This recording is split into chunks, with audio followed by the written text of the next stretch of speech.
Well. Welcome in, ladies and gentlemen, to the Skap Live Lounge.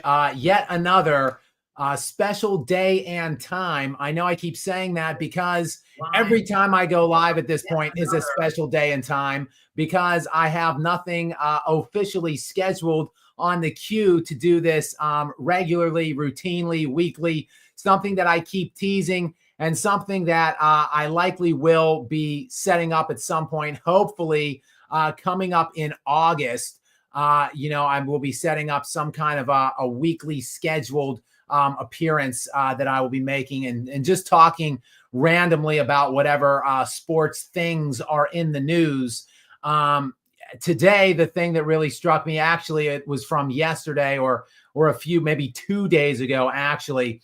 The thing that struck me, captivated me, captured me, and I had to get on here and talk about it. And I didn't really want to make an entire video about it, though I might, depending on what's going on with this.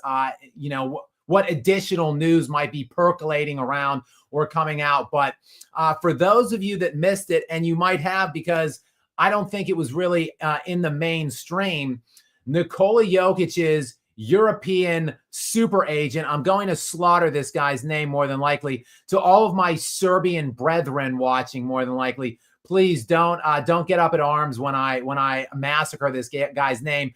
Misko Raznatovic is what I'm going to go with.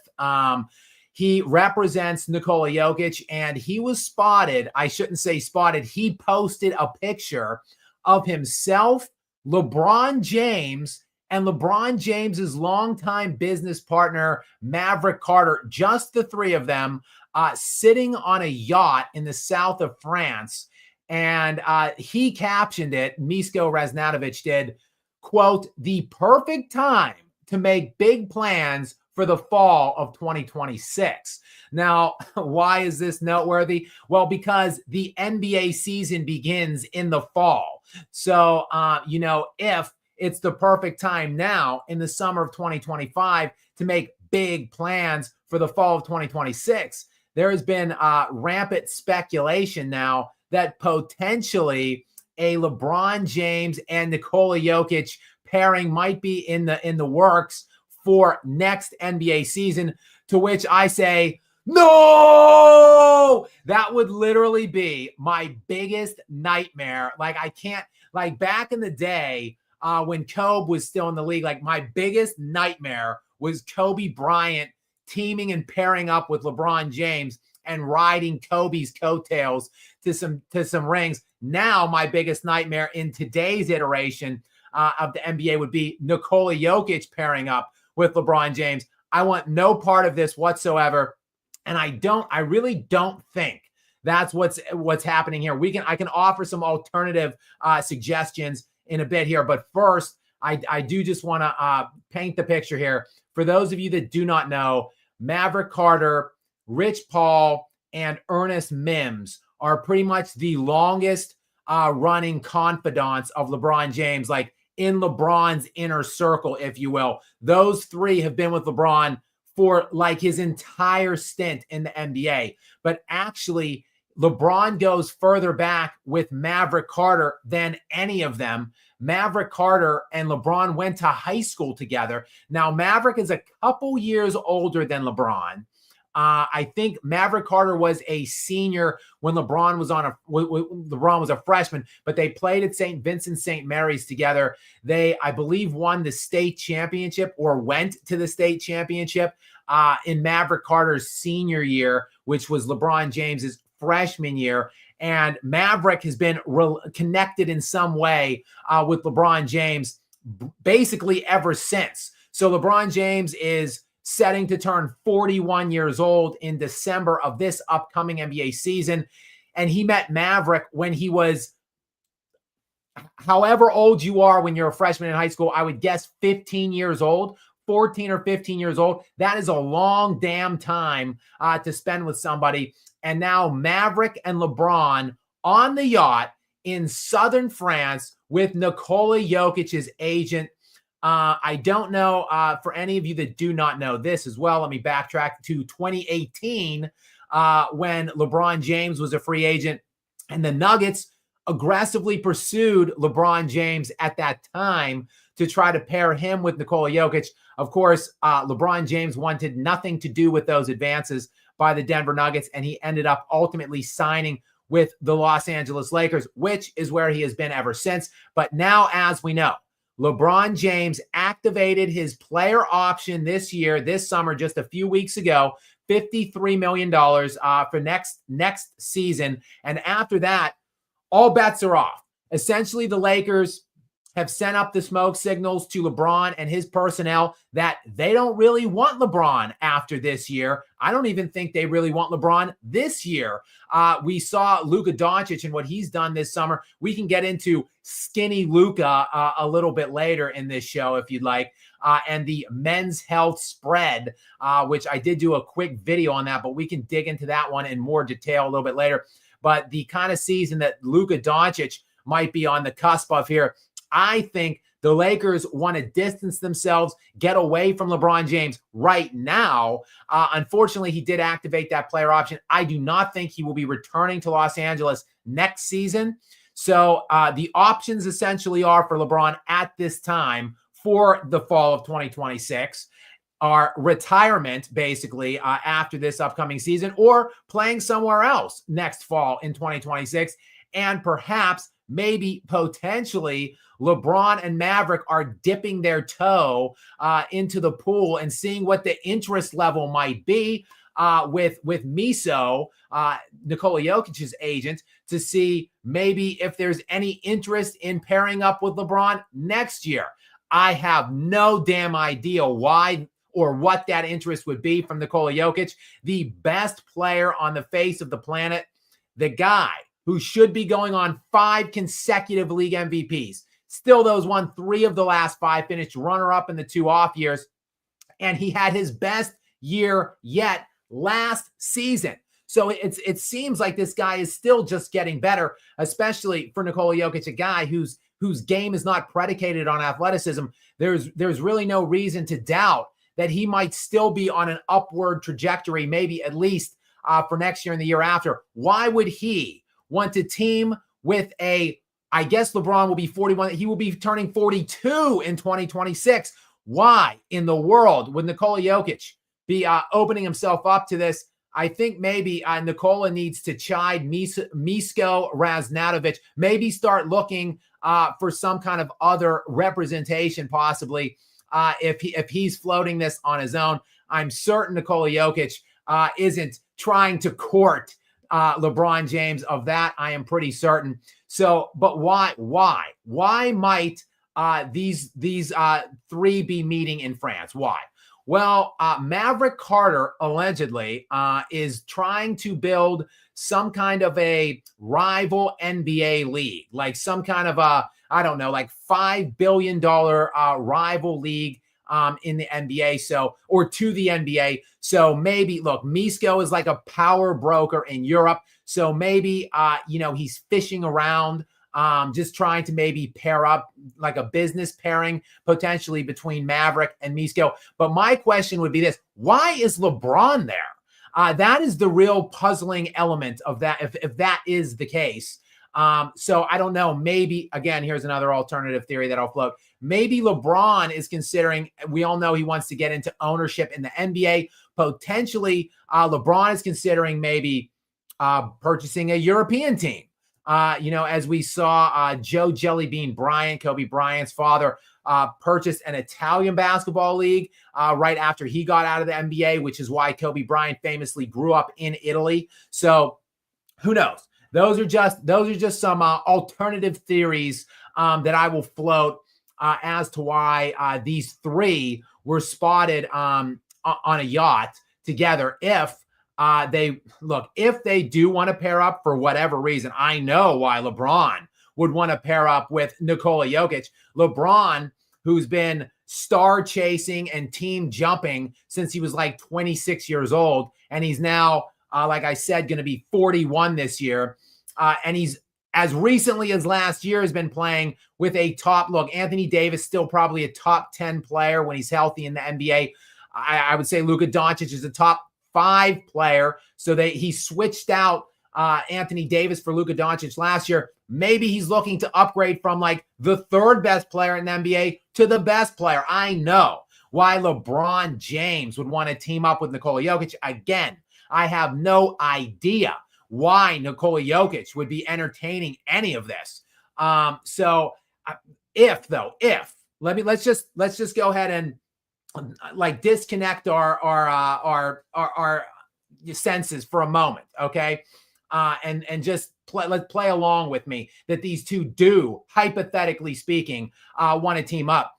I don't know where that might be. Obviously not in LA, because the Lakers, again, are done, I think, with LeBron James at the end of this season.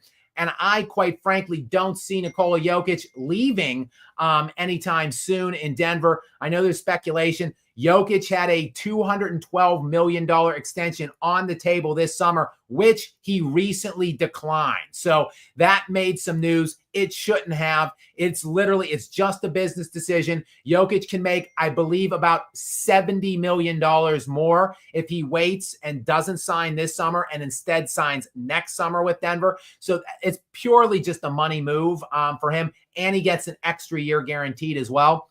So that's really what that is all about.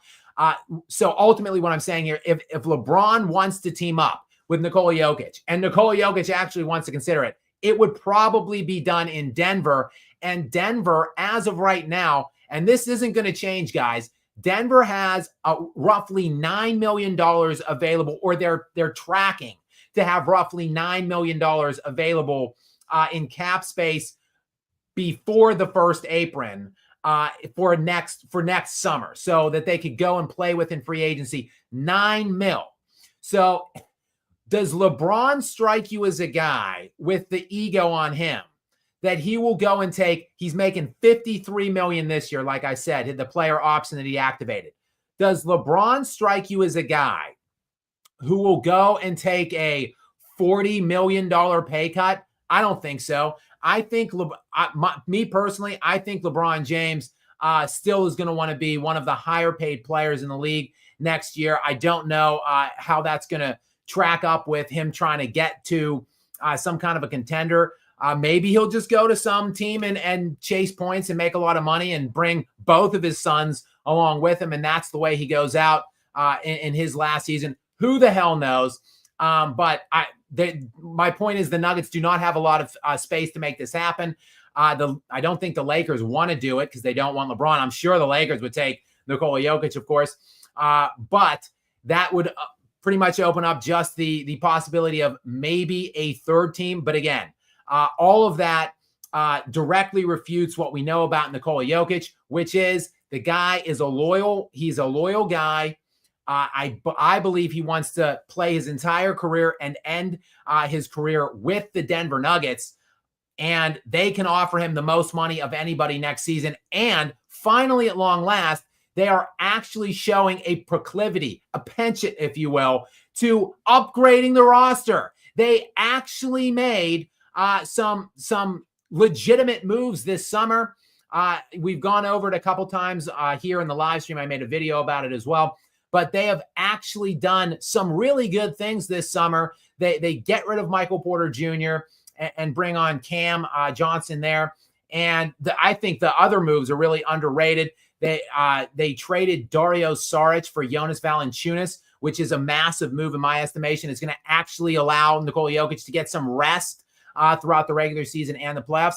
And then, look, they saved money when they got rid of MPJ. So they went out and utilized those savings in the free agent market. And they got some nice additions there. Tim Hardaway Jr. They bring back Bruce Brown, a favorite from the 2023 championship team.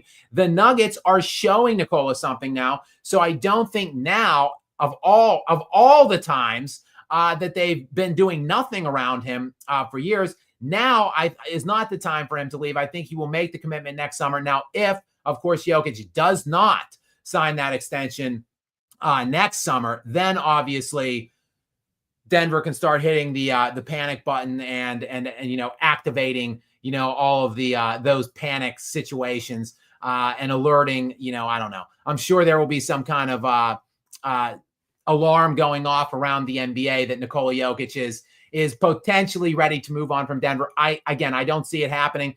we'll have to see how the remainder of this season, it hasn't even begun. We'll have to see how the upcoming 2025-2026 season goes. I'm expecting big things from the Denver Nuggets on the heels of these some of these moves and transactions that we just discussed.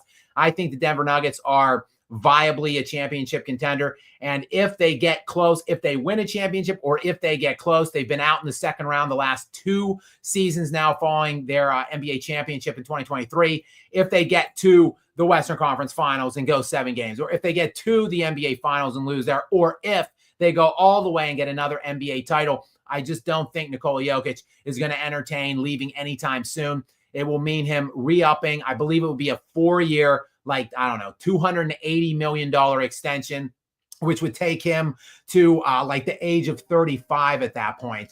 So, I think that is probably, sorry, I was just getting a call in there. I think that's probably the direction we're going. Nikola Jokic, a Denver Nugget for life, which would mean that LeBron James is likely not going to be in the equation unless, again, he's willing to take a substantial pay cut. But look, I wanted to get on here and discuss it, guys. Just open it up. I don't know if there's any alternative theories that any of you might want to float in the comment section at this time, but get at me in there if you have any theories as to why. Again, Misko Raznatovic, Nikola Jokic's longtime agent, was seen on a yacht in southern France with LeBron James.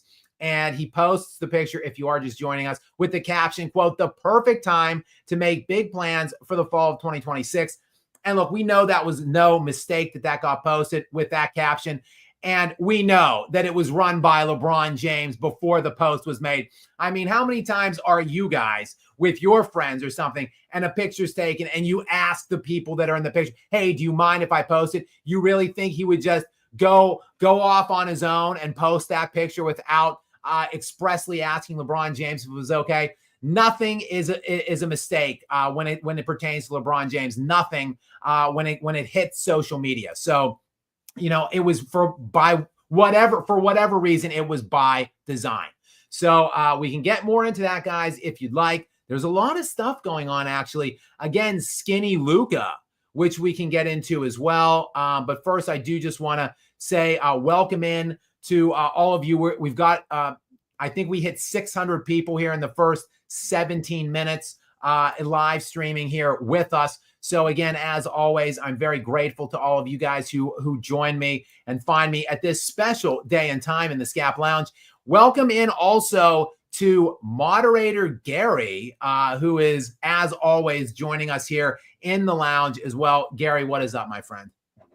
Nothing much, just trying to keep up with this. I believe LeBron is probably just networking. Like you said, he's interested in potential ownership in the future. So I think he's networking and then probably just milking this to get attention as the raging narcissist that he is. Certainly a possibility, Gary. And I think obviously the title, the headline, or the post or whatever you do. I'm not a big internet guy, guys. I know that might strike you, right? But I don't really even have an Instagram account. I have one, but I keep promising / threatening to get on Instagram. Right. Still not really activated it. I have an account on there, but I'm seldomly on. I don't think I've made a post yet. So I don't know what you call it, a post, a tag, whatever.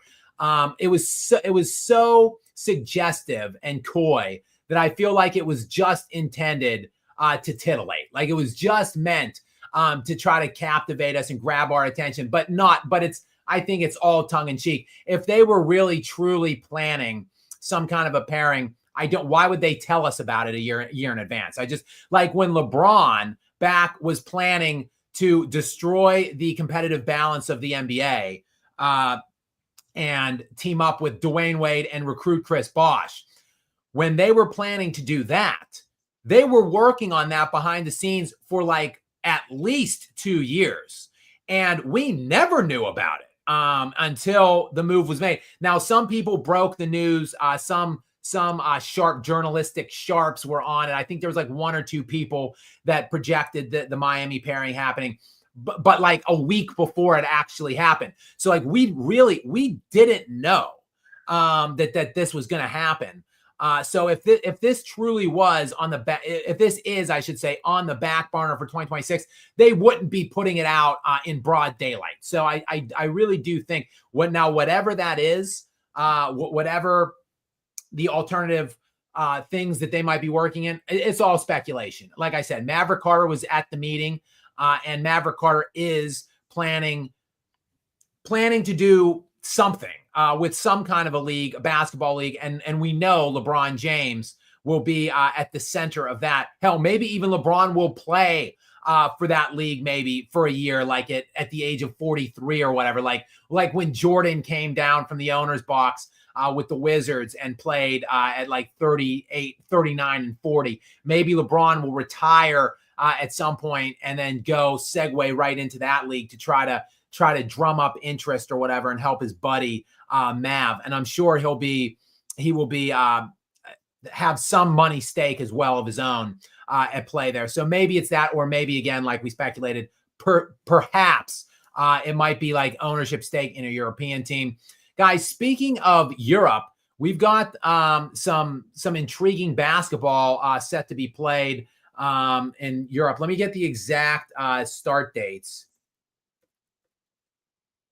Sorry, bear with me while I type this out. All right, let's see here. Let's see. When does this Euro Basket Championship begin? Gary, maybe you could look that up for me if you can. What are you looking for?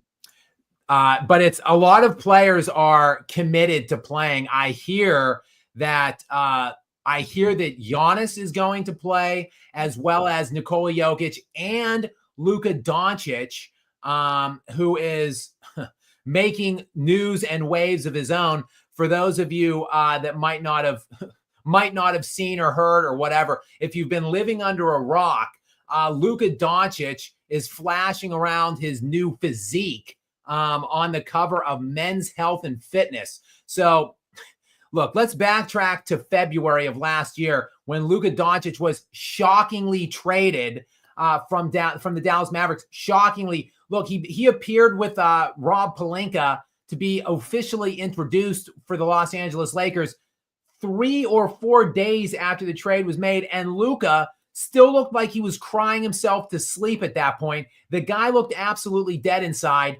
And, you know, when he actually spoke and answered questions, unequivocally, he felt like he had been betrayed and backstabbed by Nico Harrison, the general manager of the Dallas Mavericks.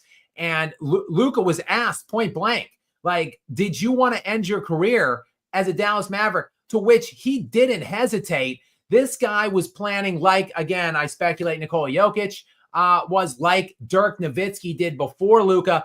Luka wanted to be a Mav for life. So the fact that he was traded at the age of 25 on the heels of 5 consecutive first-team All-NBAs was one of the most shocking trades that I have ever seen in any sport in all of my lifetime of watching. And allegedly, according to sources close to the situation, the reason why the trade was made was because Luka Doncic was fat, because Nico Harrison thought that Luka Doncic was unserious about his nutrition and conditioning and didn't know how his body might hold up into his 30s. So Luka Doncic's physique and conditioning is pretty newsworthy. And boy, has it been making news in the last couple of days when he got on that cover of Men's Health and Fitness. This guy, if you haven't seen it, I have a very short video. It's about 6 minutes that I put up yesterday. Go check it out. I don't have any images right now, but this guy, it looks Photoshopped. He looks so slim and trim. It looks like he dropped about 50 to 60 pounds. Look, according to the article, he was on he went gluten-free, low sugar, and he was getting at least a minimum of 250 grams of protein a day. And for the first time in his life, he was working out more in the gym and on the weights than he was on the court. In fact, he said in the article, he didn't touch a basketball for the entire first month of the offseason, which obviously just reminds me of Shep training, outside on that court, when Dwayne Martin pulls up outside, right out of the court in a movie I reference often, Above the Rim. And in fact, actually, Shaq said once about young Kobe that Kobe would do moves and work on moves and stuff without a ball. So again, that just ignited my references to Above the Rim. And now I'm thinking about Luka. And speaking of the Luka and Kobe connectivity, Luka, again, I'm citing the article specifically. He referenced Michael Jordan and Kobe Bryant specifically as guys that motivated him, guys that he was thinking of when he was building or working out this summer. Funny that he didn't mention his own teammate, LeBron James, the longevity king. Funny that he didn't mention LeBron as an instrumental muse for him in terms of building this offseason workout. He mentioned, of course, predictably, the two greatest of all time, in my estimation, in Kobe Bryant and Michael Jordan. So I am terrified of skinny Luka. I'm very scared about the prospect of now. I want LeBron to get bought out, hopefully, or traded or something before the season, because I'm pretty nervous that Luka is planning some kind of a scorched earth revenge tour against Nico Harrison and the Mavericks for saying he was fat shaming him in the aftermath of that trade. And now he's just going to roast the NBA next year. Remember, he had an injury-riddled season last year, and he, of course, moved from Dallas to LA, new venue, trying to figure out how to, play with LeBron James. So last season was kind of an odd year for him, but in his last full season that he played, so 2 years ago, he averaged nearly like a 35-point triple-double. I think he averaged 33.9 points per game, 9 rebounds and 9 assists, or something outrageous. He was third that year in league MVP voting behind Nikola Jokic, who won it, and Shai Gilgeous-Alexander. And he took the Mavericks all the way to the NBA Finals and lost, of course, to the Celtics that year. So what if that was fat Luka? What could skinny Luka be doing next year? I'm terrified to find out. And hopefully LeBron isn't capable to ride the coattails next year for whatever that might be. Gary, did you find anything out about this Euro basketball? It starts August 27th and goes through September 14th. Serbia opens up against Estonia on August 27th, and then Slovenia plays August 28th versus Poland. So there you go. That was, Gary, one more time, August 27th to September 14th. Yes, that's correct. That's going to be some juicy basketball, guys. I'm telling you. I have some Serbian brethren, that I am connected with, outside of you two. I talked to a couple of them, and this is bigger.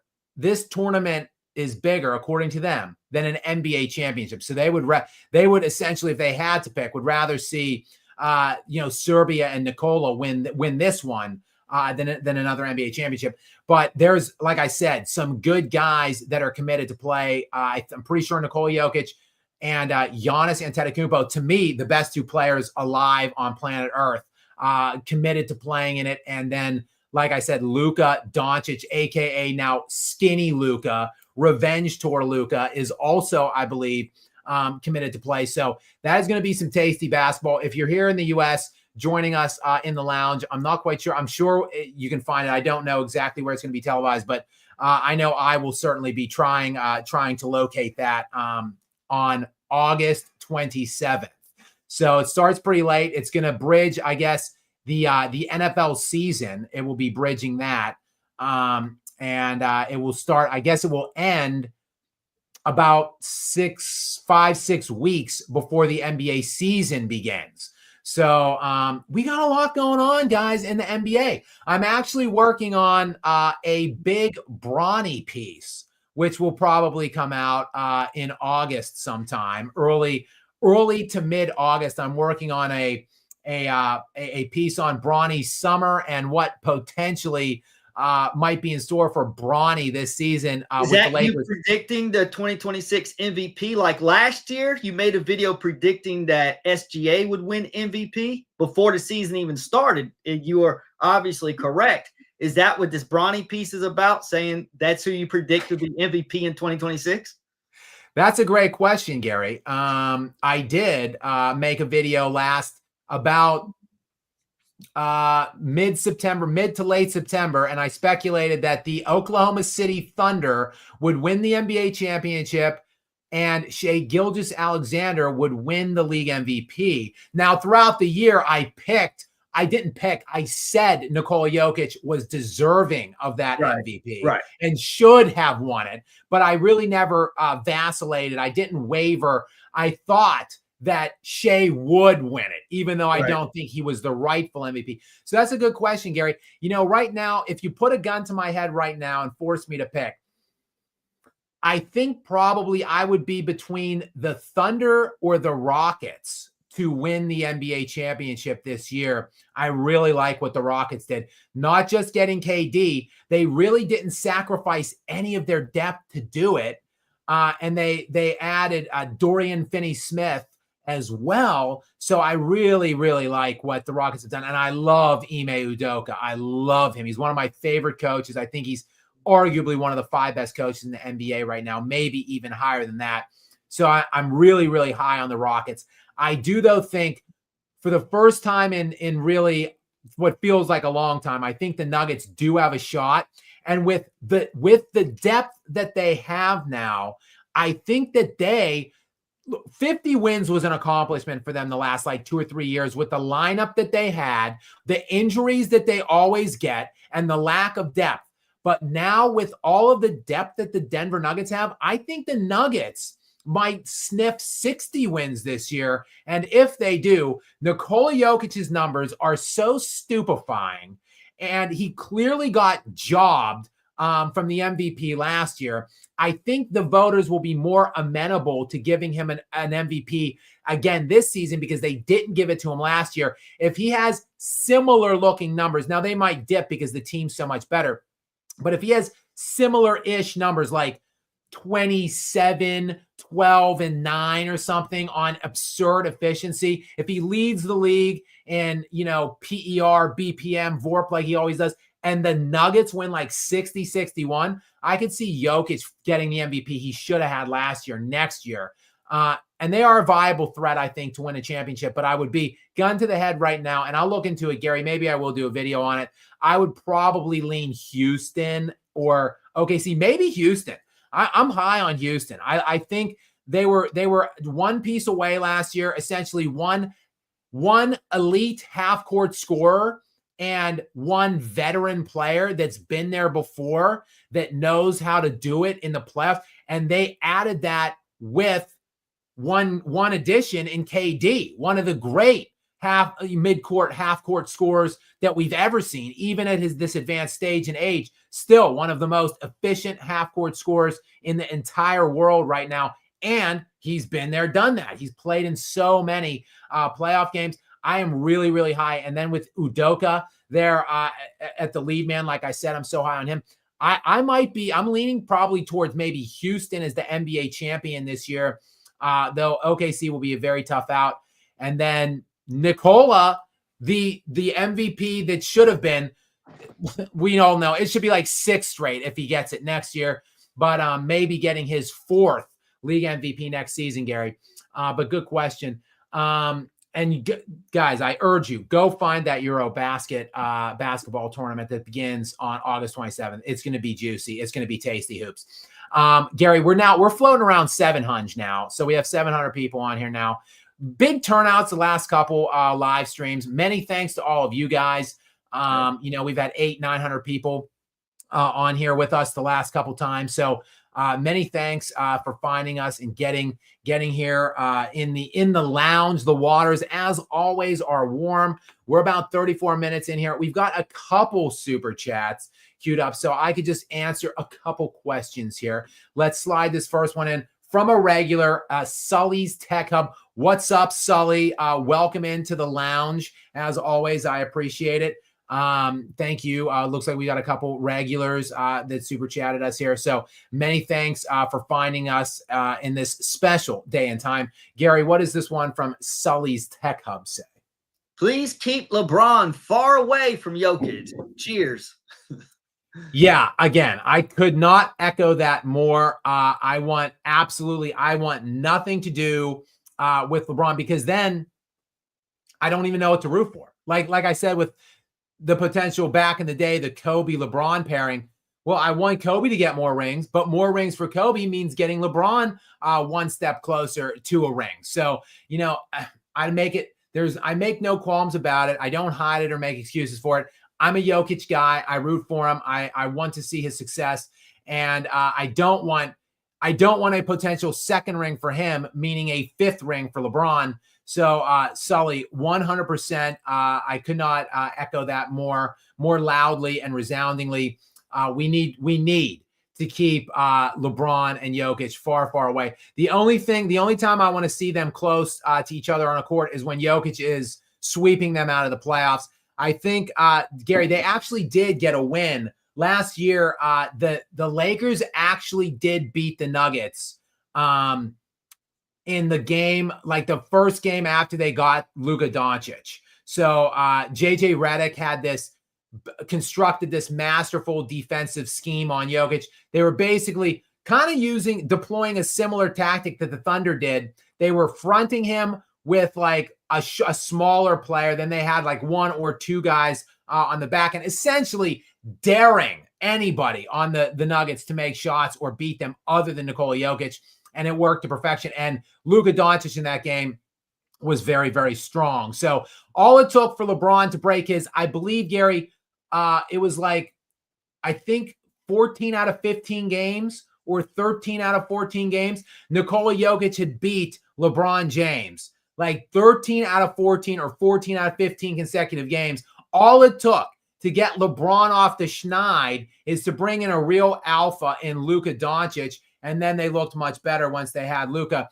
But the only way I want these guys near each other on a court, though, is if Nikola is spanking LeBron out of the playoffs in typically a sweep or a gentleman sweep fashion, as he beat him again in 23 and 24, 4-0 and 4-1. When it matters most, the playoffs, the Nuggets were obviously 4-0 and then 4-1. So that's 8 out of 9 right there in 2 years in the postseason when it matters. Exactly right. Next in, we've got the Incorruptible. Again, a regular here. Many thanks to you, brother, for coming in and sponsoring us here in the lounge as always. I do appreciate you. Gary, what is this one? And it looks like we've got back-to-back from the Incorruptible. So go ahead and read this first one. As prolific as his team jumping and collusion has been, I don't see LeBron going anywhere this fall. This has to be non-Lakers / Nuggets roster related. That's what I was saying. I think LeBron's networking for the future. But I do agree. I agree in the sense that I don't think that an NBA pairing on court is in the works between Nikola Jokic and LeBron James. However, I do think, Incorruptible, that LeBron is leaving. And I don't think it's going to be for retirement. I think LeBron wants to keep playing beyond this year. Now we'll see how this season goes. If the Lakers somehow like win a championship or something, if Luka Doncic has an MVP season and really does go scorched earth through the playoffs and they end up winning an NBA championship, maybe LeBron rides off into the sunset, possibly.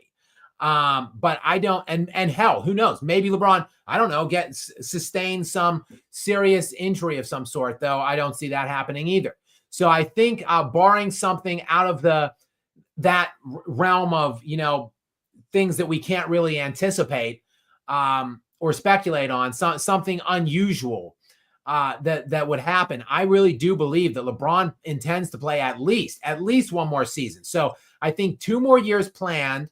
Hold on one sec, Gary. 2 more years planned. And then I think maybe after that, maybe retirement, but that would mean 1 more CB. from all intents and purposes, all the reports we've had to this point, it is not going to be with the Los Angeles Lakers because they didn't offer him anything this year in terms of an extension. And I just don't think they want him. Even if, hypothetically speaking, he would come in and say, look, I'm willing to play for $10-12 million and take a massive pay cut. I still don't think they like the flow between Luka and LeBron, the way they play with each other and off of each other on the floor. So I just don't see him staying in Los Angeles beyond this year, which means LeBron is going somewhere else. Go ahead, Gary. Don't you think, though, that Mark Walter is going to want to sign Bryce James next year and have the whole family on roster? I mean, imagine the starting lineup of LeBron, Bronny, Bryce, Luka, and DeAndre Ayton. You make a strong case there.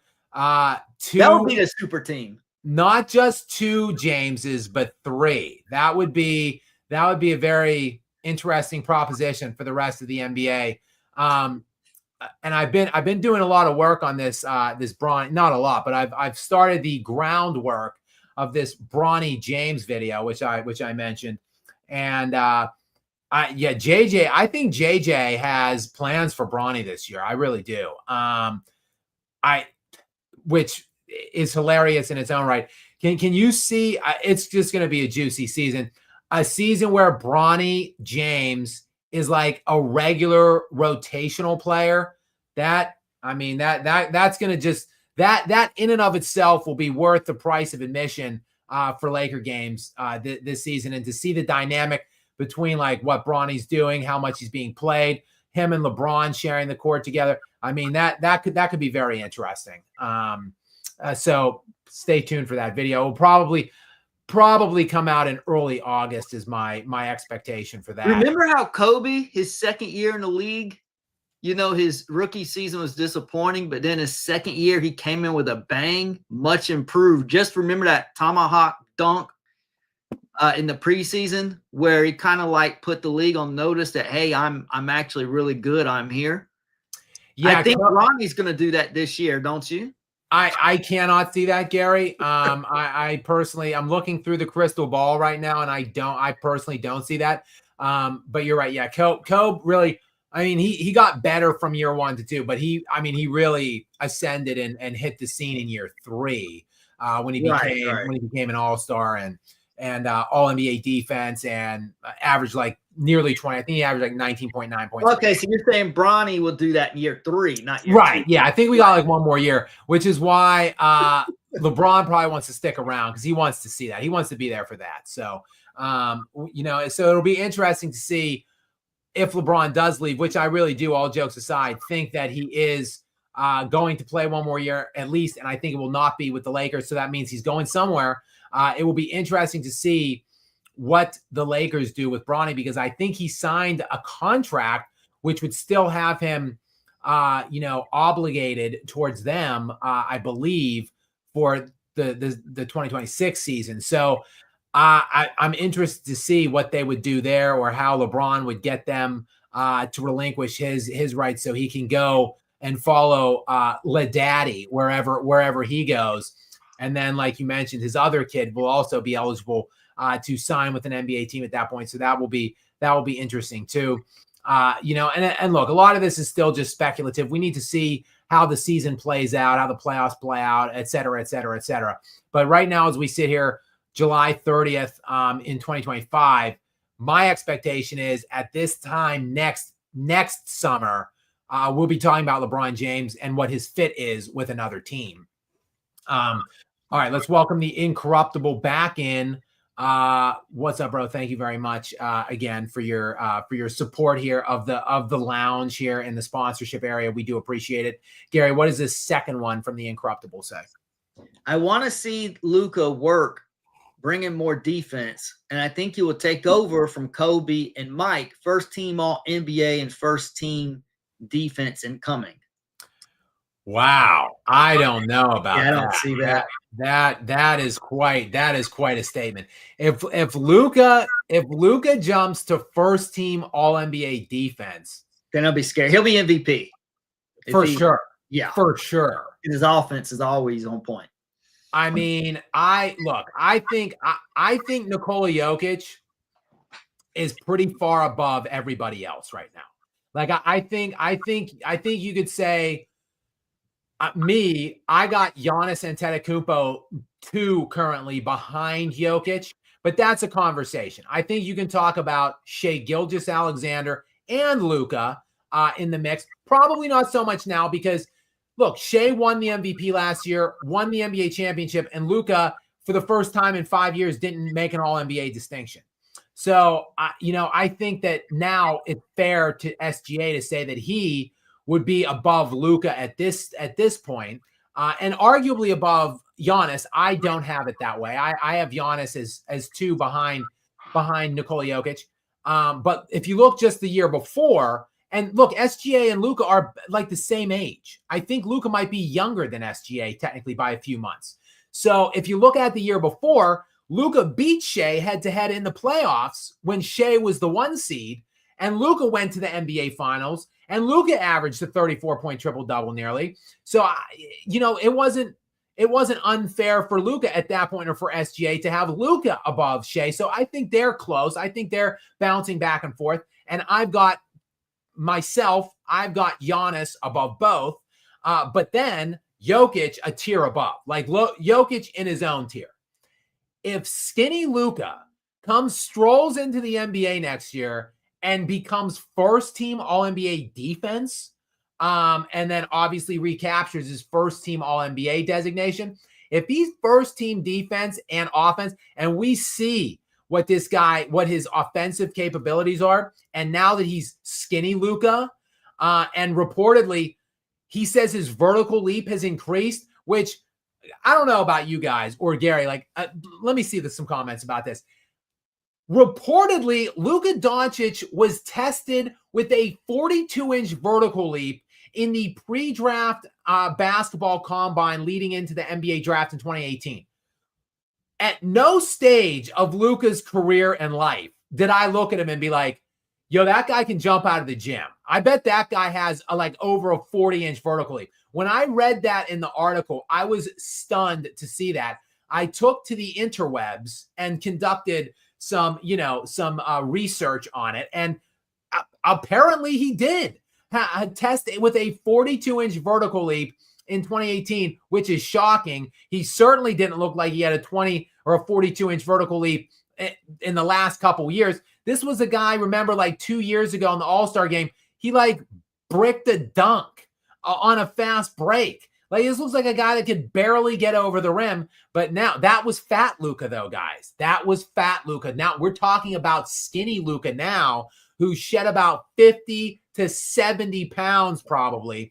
So you take maybe a 70 spot off of that guy, and all of a sudden, maybe he does get up a little bit more. So anyway, what I'm saying is, who knows what skinny Luka's got for us now, and the expansion that we're going to see in his skill set now on the offensive side. So if he comes in and starts defending at an all-league caliber rate, I might need to start reconsidering this big gap in that tier by himself for Nikola Jokic, because if Luka does that, I mean, for sure, Gary, he will be the league MVP next year if Luka is first team defense, first team offense, and the guy rolls out of bed and drops 38-8 or whatever, 29-8-8. So put first team defense in with that, and probably, I don't know, about 55 to 60 wins for the Lakers next year.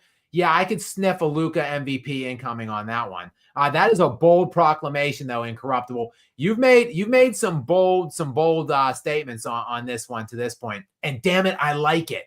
Let's see what Wolfsbane has for us now. Another regular that has located us on our special day and time here in the lounge. What's up, brother? Thank you for coming in and sponsoring us and your continued sponsorship, actually. Gary, what does Wolfsbane have for us here? I like skinny Luka, but I can't root for him until LeBron is out. My sister was livid when the Mavs traded Luka. He was her guy. Excuse me, I just inhaled my water there. Well, I can I might need say, some medical attention here. I'm kidding. I'm fine. Wolfsbane, I'm with you. This always seems to happen in and around LeBron James for whatever reason. Like when Kobe was getting longer in the tooth and he was like aging out of the NBA more than likely, I was searching like who could be my guy? Who could be my next guy? And I settled on Dwayne Wade. Like I wanted to start. So like when Jordan, I was a big Kobe guy when he first entered the league. Like I saw Kobe in high school. I loved Kobe when he was in high school. I adopted the Lakers and Kobe as soon as he entered the NBA. But look, I was born in the 80s. Like, of course, I grew up a Michael Jordan fan. So I was still a big Jordan guy. And of course, Kobe was drafted in 96. The Bulls were about to three-peat in 96, 97, 98. So I was still principally a Jordan fan. But because Jordan had already retired once, he was in his 30s. He was presumptively getting ready to age out as well. I was grooming Kobe to become my guy after MJ left. So I was doing that just like I was with Jordan for Kobe. I was working on who was going to be my guy after Kobe left, and that was Dwayne. Of course, Wade, that bum, decided to collude with LeBron James, and the two of them teamed up. So then, well, I can't be a fan of Dwayne Wade now. So LeBron's trying to do it again. He's trying to ruin Nikola Jokic again. I'm kidding. Again, I don't think that yacht meeting with Jokic's super agent and LeBron and Maverick Carter, I don't think it means a team up is imminent.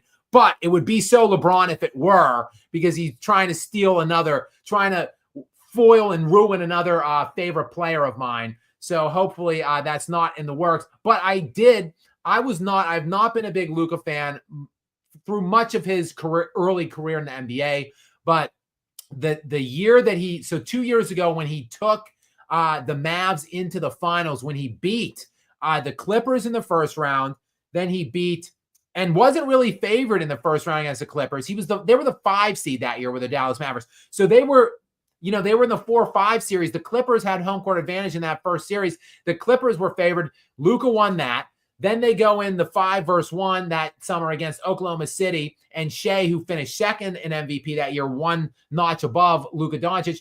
Well, Luka beat their ass too, 4-2. Then they get into the Western Conference Finals, and Denver's not favored to win that series either. That they met the Minnesota Timberwolves right after they beat the Denver Nuggets. The Timberwolves were supposed to win that and get into the NBA Finals, and well, Luka beat their ass as well. So, and they beat them in 5. So I was not admittedly a big Luka guy to that point of his career, but then seeing what he did in the playoffs that year and the way he beat the Minnesota Timberwolves, I mean, it was something to behold. Like when he hit that shot over Rudy Gobert, that game winner, and was just talking utter shit on Rudy Gobert, like on the way down the court after he knifed that shot. I became a big Luka supporter at that point. Then he kind of let me down in the finals and evaporated, played shitty defense. So, the verdict was still out kind of for me on Luka, but I didn't dislike him. I hated seeing him go to play with LeBron. I hated him, Wolfsbane. So I'm with you. I'm with your sister.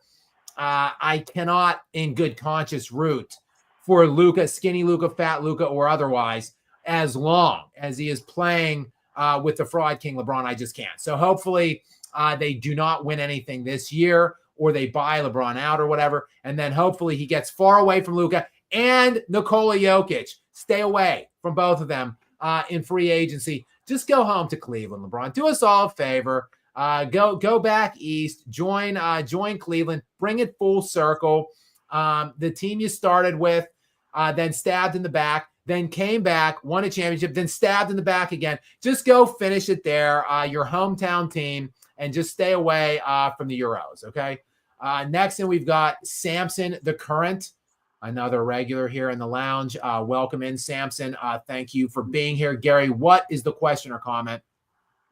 He is saying, I think he's responding to what I said a few minutes ago. Starting 5, Luka, Braun, his sons, and Savannah. Starting 5. Luckily, I had already swallowed my water there because I would have probably inhaled another sip of water there on that one. Wow, Savannah. getting put in the starting five as well. I like it. So LeBron, and just make it a whole family affair. Get his wife in there as well with the two kids. Interesting.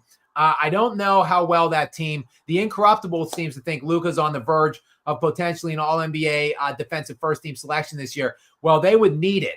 That starting five right there of Luka, Braun, the two Suns, and Savannah, because that would not be a very good defensive squad, I have to say. I don't think her perimeter defense is very solid. LeBron, of course, would just be cherry picking at half court the whole game, waiting to get on fast breaks to try to pump up his box score. And then, we know Bronny, according to JJ, this will be covered in my Bronny piece that I'm working on. He thinks LeBron James Jr., a.k.a. Bronny, is going to be something of a defensive stalwart, that he's going to be this stopper, this defensive specialist. Gary, that's the perceived kind of role that JJ has in mind, and Bronny just being like a 3-and-D kind of player is what he's envisioning. So more on that, guys, sometime next month when I put that video out. Samson the Current, I don't think that team would fare very well, though, in the context of playing in NBA games. It would sure be pretty damn entertaining, though, and I would be on board for seeing that. We've got Johnny Keene 9633, and next, Johnny. Welcome to the party, pal. Thanks for getting in here in the lounge, the sponsorship area of the lounge. I appreciate it. Gary, what is the question or comment here from Johnny? He will see Luka plays and how Lakers start this year, then chase a ring next season. This guy teamed with 2 top 5 picks from his draft. He has no shame. Yeah, no, I totally agree. LeBron wants to be in LA. There's no doubt about that. He's turned down at least one confirmed trade that we know of I think it was the 2023 trade deadline ish. It was not this year, but the year before. And allegedly, according to Rich Paul, and no one from the Golden State Warriors organization came out to refute this report. Rich Paul went on. He did the social media tour. He was on the Stephen A. Smith show talking about it in the aftermath when that trade deadline ended and came and passed 2 years ago, that the Golden State Warriors were actively and feverishly trying to complete a trade to bring LeBron James to town to pair with Steph Curry. And the Warriors were into it. The Lakers said they would have facilitated the trade if that's really what LeBron wanted. And Rich and LeBron turned it down because, championships aren't that important. At least that's what Rich Paul said. He said, what would winning one more do for LeBron's legacy? He's already done everything, guys. That was the take that Rich Paul offered us. That winning titles, they don't really matter. I mean, LeBron's got enough to be the GOAT. I mean, at least that's what they think. That's what they would have us believe. Obviously, we know that is delusional at best. At the best, the way I could say it, the most PG way I could present it is that's a delusional take by those two. But we know that's what they think. So LeBron just likes being in LA. He likes being, I think, just in the city of Los Angeles. He has his business ventures are built in and around the city. His multiple kids go to different schools throughout Los Angeles. He spends all of his time in Los Angeles when he isn't gallivanting around South France in yachts with Nikola Jokic, his agent, and whatever kinds of vacations that he might be on throughout his time off from basketball. But primarily, he spends most of his time in Los Angeles. He wants to be there. It's the Lakers that don't want him, Johnny. So that's why I think LeBron very much would want to stay and finish his career with the Lakers. But I just don't see it happening. Thank goodness, because I think skinny Luka, after being fat shamed for an entire year, is ready to go on this revenge tour. And I'm afraid. Hopefully the roster is still bad enough this year that nothing comes to fruition, though they have a couple. They made a couple nice signings. They got Marcus Smart recently off of the buyout market. And, of course, they got DeAndre Ayton from the buyout market. I wasn't too enamored with the DeAndre Ayton signing. look, he's got the talent. There's no doubt. He's the former #1 overall pick in the NBA draft, the 2018 NBA draft. Does that draft, by the way, ring a bell to you? Does that sound familiar? Oh, yeah, it was Luka Doncic's draft. So in the draft that Luka was, I believe, the 3rd overall pick, DeAndre Ayton was the 1st. So speaking of the rest of your comment there, Johnny, this guy teamed up with 2 top 5 picks of his own draft. Well, he just teamed up with 2 top 5 picks of the 2018 draft again right now.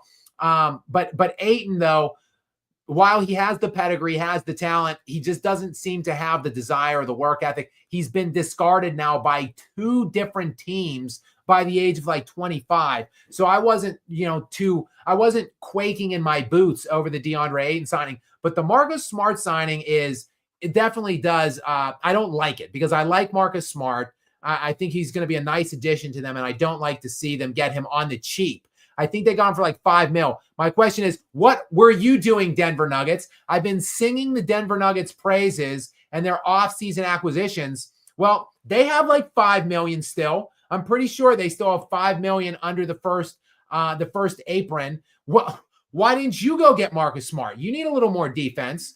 So I don't like that the Lakers got him. And Marcus Smart, sneaky young. I think he might only be, I want to say 32, but let me get confirmation. He's only 31. So sneaky young. It seems like Marcus Smart has been around forever, but the guy's only 31 years old. So, I'm scared. I don't like this sign. I'm trying to see when his exact birthday is. March 6th. So March 6th, 1994. It's like he's like not even. He's like barely into 30. He's like halfway through 31. I thought maybe he might be turning 32 shortly, but he's not. So that's a good addition. I still think that I'm hoping that the roster is bad enough this year that nothing's going to come to fruition, that LeBron won't coattail ride skinny Luka into a 5th championship. But who knows?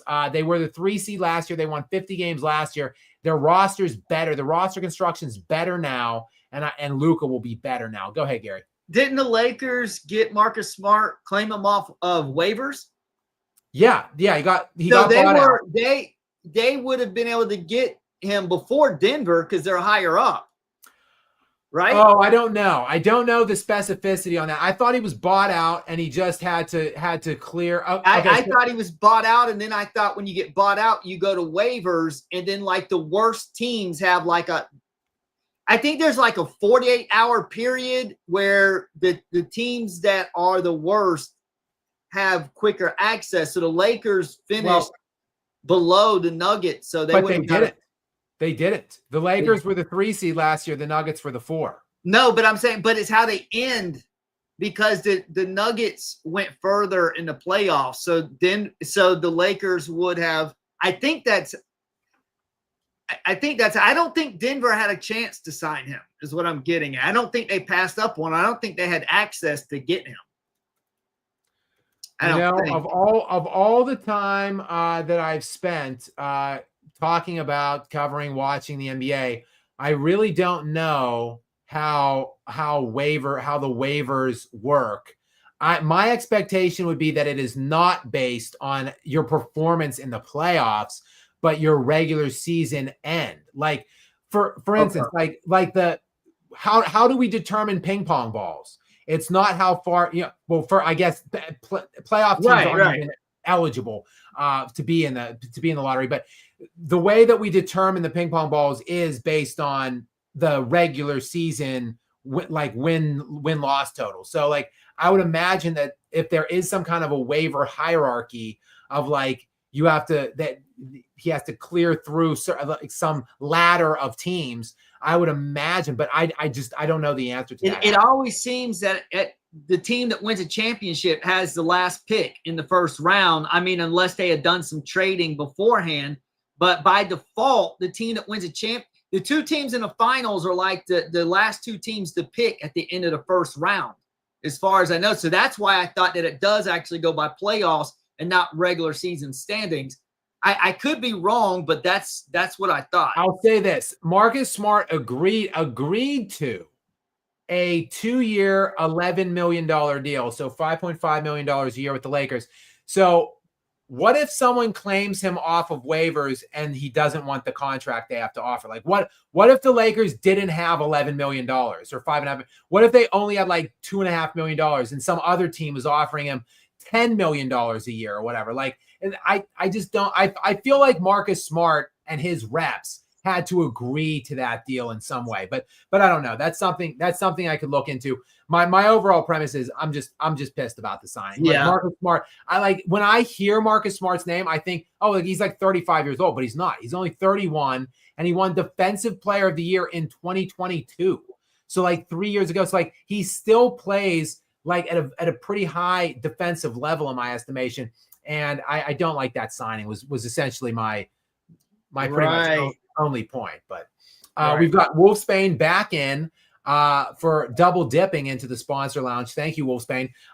Gary, what is this second question or comment from Wolfsbane? At the moment, I just want Luka to be at least on Larry Bird's level when it comes to defense. Good at passing lanes, steals, rebounds, and help defender.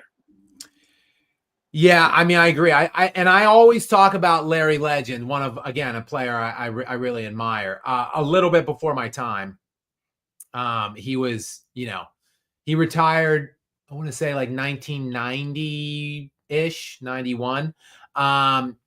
So I was but a young lad at that point of my life. So not really. I can't really remember seeing him play, but in hindsight, watching him.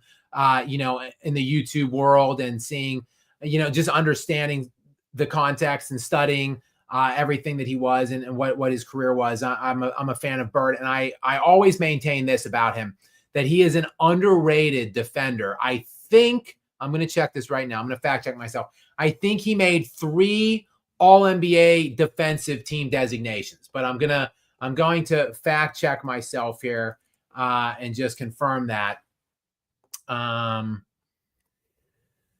Let's see here. 1, 2, 3. He made 3 consecutive NBA defensive selections, second team defensive selections from 81-82 season and running through the 83-84 season.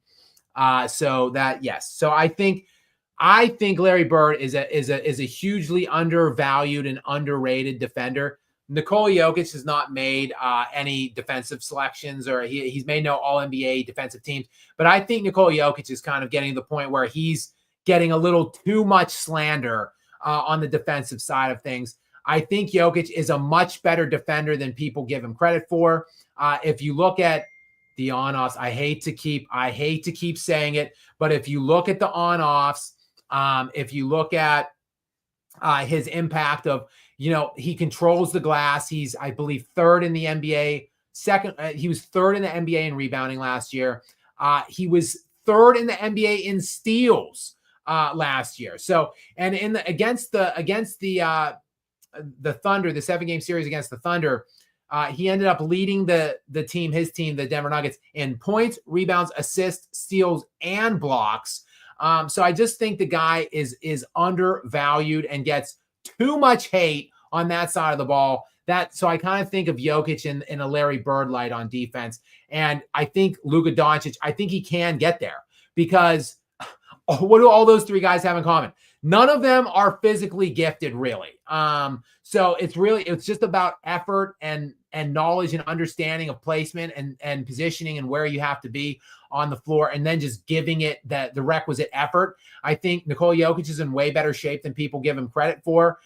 Again, he plays a ton of minutes and he puts up absurd numbers. The on-offs are crazy. So like people talk about Jokic like he's this fat slob that's out of shape. I mean, he averages like 38 minutes a game. He plays more than that in the playoffs typically, and he still puts up these masterpiece numbers in both the standard and advanced metrics. So I think that's understated too. Just what kind of conditioning and shape that Nikola Jokic is in, and that is what Luka Doncic has always lacked. Like, he's never been in good shape. He's never been in good condition, and he gets all these little rogue injuries too. Like, he was dealing with, I think, a hamstring injury through most of last year. He's had these phantom lower body injuries popping up over the last couple of years. I think all of it tied together with the fact that he's just not been taking his conditioning seriously enough. It looks like if that photo shoot, if that spread for Men's Health and Fitness, if it isn't Photoshopped, then it looks like all of that has come to an end this offseason, because I'm telling you, go check it out. Check the video out I put up yesterday if you haven't seen it, or just Google Luka Doncic Men's Health and take a look at these photos. It's crazy, this guy's physical transformation. Okay, we've got next in from the mind of ZCZ. That's quite a handle there, from the mind of ZCZ. Welcome into you, and many thanks for being here. Gary, what is the question or comment? Happy Wednesday, Skap. Given the depths Clutch has gone to discredit Kobe posthumously. Wait, how do you say that? Posthumously. Wow. I really butchered that. Is it reasonable to assume Kobe had real-life enemies off the basketball court? Keep doing God's work, Skap. Well, thank you very much, from the mind of ZCZ. I appreciate you, your kind words of support, and your generous sponsorship here of the lounge. I really do appreciate it. And, I don't, it really is. It's just shocking to see, like, the revolving door of haters and critics that have come out in the aftermath of Kobe Bryant's passing. Like, it just wasn't like this. The media hated him and actively tried to undervalue what he was producing on the court at the time that he was doing it. Basically from the time he was 20, 23, 24 years old. So the standard media, the nerds, as I would call them, in the regular, like the print media and the TV media, have hated Kobe Bryant for a long time. But the fact that we see these players, typically the contemporaries that played with him, the peers that always protected the legacy of Kobe, talked him up, held him in high esteem, put him right up there with Jordan. Now those former allies are coming out and becoming adversaries as of late, most notably Tracy McGrady, who grew up with Kobe Bryant. Literally, these guys lived with each other in the summers while they were going to ABCD camps, back in their early teenage years. And then Shaquille O'Neal, who's been on the record as saying Kobe's the closest thing to Jordan and is the second greatest player ever and the greatest Laker. Like, those guys have been coming out and disparaging Kobe. I don't know, from the mind of ZCZ, I don't know what the answers are. I talk about it often on this channel and make several videos about it. And I don't know what the actual answer is or where the mandate is coming from. But for whatever reason, it seems pretty definitive that there is a concerted effort to disparage Kobe Bryant and diminish his legacy and what his career was. I don't know. Again, I keep speculating that LeBron James is involved in some capacity or is at the bottom of it in some way, because that's really the only thing that makes sense to me. But what I can tell you from the mind of ZCC is that I'm not going anywhere. Like, as long as hopefully the censorship powers that be will never be able to force me out or eradicate me. So as long as that doesn't happen, though, and as long as I'm drawing breath, I'll be here talking about what's going on, defending the legacy of Kobe Bryant. I think you guys know that by now. So it's like, even my X feed knows, like, whenever when I go to see what's trending, like anytime Kobe Bryant's mentions exceed like 5,000 or whatever, like I get like automatic notification for some reason from X. So like, they know, it's like they're like saying, hey, Skap, look at this idiot just said this stupid thing about Kobe. You better get on and talk about it. So as long as I'm around here on this green and blue orb, I will not stand for this slander and hatred of the late great Kobe Bryant. And I appreciate you guys for just watching the videos and commenting on them and sharing them and stuff and helping spread the message of it, because there's not many people. I've been meaning to talk about. I've gotten inundated with some other things which have happened as of late in the sports world, in the basketball world primarily. But I had been meaning to do a video on Kyrie Irving came out. I feel like I need to talk about the people that are speaking up for Kobe because there's so few of them out there. Kyrie Irving went on his, I don't know what it was, Instagram or whatever. He posted a video somewhere to some social media platform in which he was striking back against the media and the Kobe backlash. He's calling the media out. He's calling these other guys out that are flip-flopping on Kobe, and he's defending Kobe. So I've been meaning to do a video, just a thank you video to Kyrie Irving, and also just to show the comments that he made. So I haven't lost sight of that. Hopefully I will be able to put something together on Kyrie and just talk about that. And just maybe if there's anybody else out there that's coming to the defense of Kobe, that not readily coming to mind right now, because again, there's not many. Next in, we've got X Trigger Mort. Oh man, this is quite. There's Mortis a lot going on. X Trigger Mortis X 7881. Thank you, Gary. X Trigger Mortis X 7881. That is a mouthful. That handle. Thank you, X. I'll just call you X. Thank you for coming into the sponsorship area of the lounge here. I do appreciate that very much. Gary, what is the question or comment? I think going up to was it Wolfsbane or the Incorruptible? I think it might have been Wolf. Yes, it was Wolfsbane. Just to let X know, Wolfsbane has the sister who really likes Luka. So go ahead and read this one from X. Luka is my sister's guy. Wolfsbane made Skap choke on his water. LMAO. Please read this, Gary. I paid you, dang it. I don't know. I'm not familiar with who this is, so I don't recall receiving any payment from X Trigger Mortis X. I think X is just referring to the fact that he's given us this super chat. So right. I think that's what that reference is. And thank you, X, for that. Yes. We do appreciate the kind donations and sponsorships from all of you guys here in the lounge. And yeah, it was I think it was Wolfsbane's mention of his sister being a big Luka guy that had me inhale my water there for a moment. So I'm glad I could get the train back on the tracks and not I did not require any kind of medical attention there on the water. So I'm doing better now, X. So thank you for inquiring about that. We've got Johnny Keen 9633 back in. Gary, what is this question from Johnny this time?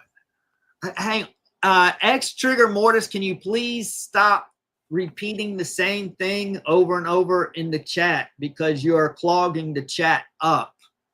What is oh, I see. He's just saying Luka was a mouthful, but he's saying it. He said it like 10 times in a row. It's completely clogging the chat up. So if you could please refrain from repeating like that over and over. Thank you. All right. Johnny Keene says, Skap, how likely are the Lakers to win the NBA title? Well, that's a good question. Let's see. In fact, I'd like to see, for those of you that don't know, I'm a degenerate in terms of, at least I'm an ex-degenerate. I'm a former degenerate in terms of, I had a bit of a gambling problem when I was younger. I started gambling probably when I was in high school, really ramped it up through college, and pretty much was still wagering on games pretty prolifically up until about 6 or 7 years ago. I moved to Florida 8 years ago, and I'm not in market. Thankfully, it's probably a good thing, a blessing in disguise, if you will. But I still, for whatever reason, even though I don't really actively gamble on games at this time, until maybe Florida will get with the picture and join the 21st century and legalize gambling on the internet. But I digress. I still, though, even though I'm not an active gambler, I do see things through the guise of betting lines. Any of you that are joining us now that know me, know the channel, know the show, know that I talk often about odds and stuff and who's favored and stuff. So I'm going to just real quickly refer to the preseason odds as they are right now. I will say this. The Denver Nuggets were the 10th odds-on favorite to win the NBA championship next year at the beginning of free agency this summer. So there were 9 teams in front of the Denver Nuggets after 3 hours into free agency, which coincided with the Cam Johnson trade, the Dario Saric trade for bringing in Jonas Valanciunas, signing Tim Hardaway Jr., signing Bruce Brown. So 3 hours into free agency, the Nuggets had jumped all the way from 10th to 2nd. I think they're tied with Houston for 2nd, but they went from like plus 1,700 to plus 800. My guess would be the Lakers are like 5th-ish, 5th or 6th-ish. But I just want to see, for purposes, Johnny, of this conversation, I just want to see the preseason NBA title odds. So let's take a quick look here, shall we? Let's see here. Updated a week ago on, Vegas Insider. We've got the Thunder at a preposterous plus 275. They're very low. The Nuggets are now plus 750. Rockets plus 750. So the Nuggets and Rockets are tied at plus 750. I'm seeing Cavaliers and Knicks at 700, plus 700. Plus 800. So just below those the Nuggets and Rockets. Then the Magic. Wow, the Lakers are further down than I anticipated. The Magic have better odds than the Lakers right now, and the Clippers and Timberwolves. So the Lakers are 9th-ish right now for their odds on to win the NBA championship. I think that's a bit disrespectful to skinny Luka, to be honest with you, Johnny. I think if I were to look at these teams, I would put the Thunder, Nuggets, Rockets above the Lakers. And realistically, that might be about it. I might have so Thunder, Nuggets, Rockets. I would have the Lakers maybe slid in at like the 4th or 5th best shot in the Skap Attack book. In my betting book, I would have the Lakers at 4th or 5th league wide right now. I think that I would put them above. Maybe the Cavs and Knicks are above them simply because the East is a mess. And the East is pretty wide open right now with obviously the Jason Tatum injury and just some uncertainty there at the top. So maybe that's why the Western Conference is so much deeper and more difficult. But I really like look, the Lakers won 50 games last year. They were the 3 seed in the Western Conference. They had no center at all. I'm trying to think. I'm drawing a blank on the name of the guy that. When they traded Anthony Davis away, they had Hayes, I think is his last name. Jackson Hayes, maybe? Jackson Hayes, yep. Okay, so when the Lakers traded Anthony Davis away at the deadline to get Doncic, they had one center on the roster at the time, which was Jackson Hayes, who barely played. They then tried to make a trade with the Hornets to bring in a center there, which was then later, that trade was executed and then vetoed by the Lakers medical staff when they refused to pass the player, again, who's escaping my name, he failed the physical. And Mark Williams, thank you.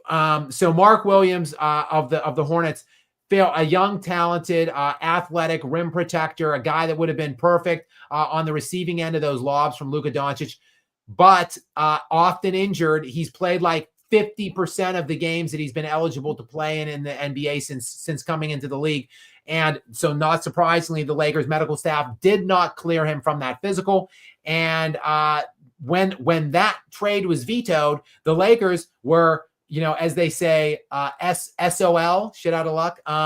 They went through the remainder of the season and into the playoffs with Jackson Hayes, who JJ Redick barely played at all in the playoff series, the 5-game loss against the Minnesota Timberwolves. I don't think he even registered a minute in 2 of the 5 games. He played a couple games. He played like 4 or 5 minutes at the beginning of the game and then didn't play it all the rest of the way. The Lakers were playing Rui Hachimura at 5. He's like 6'9".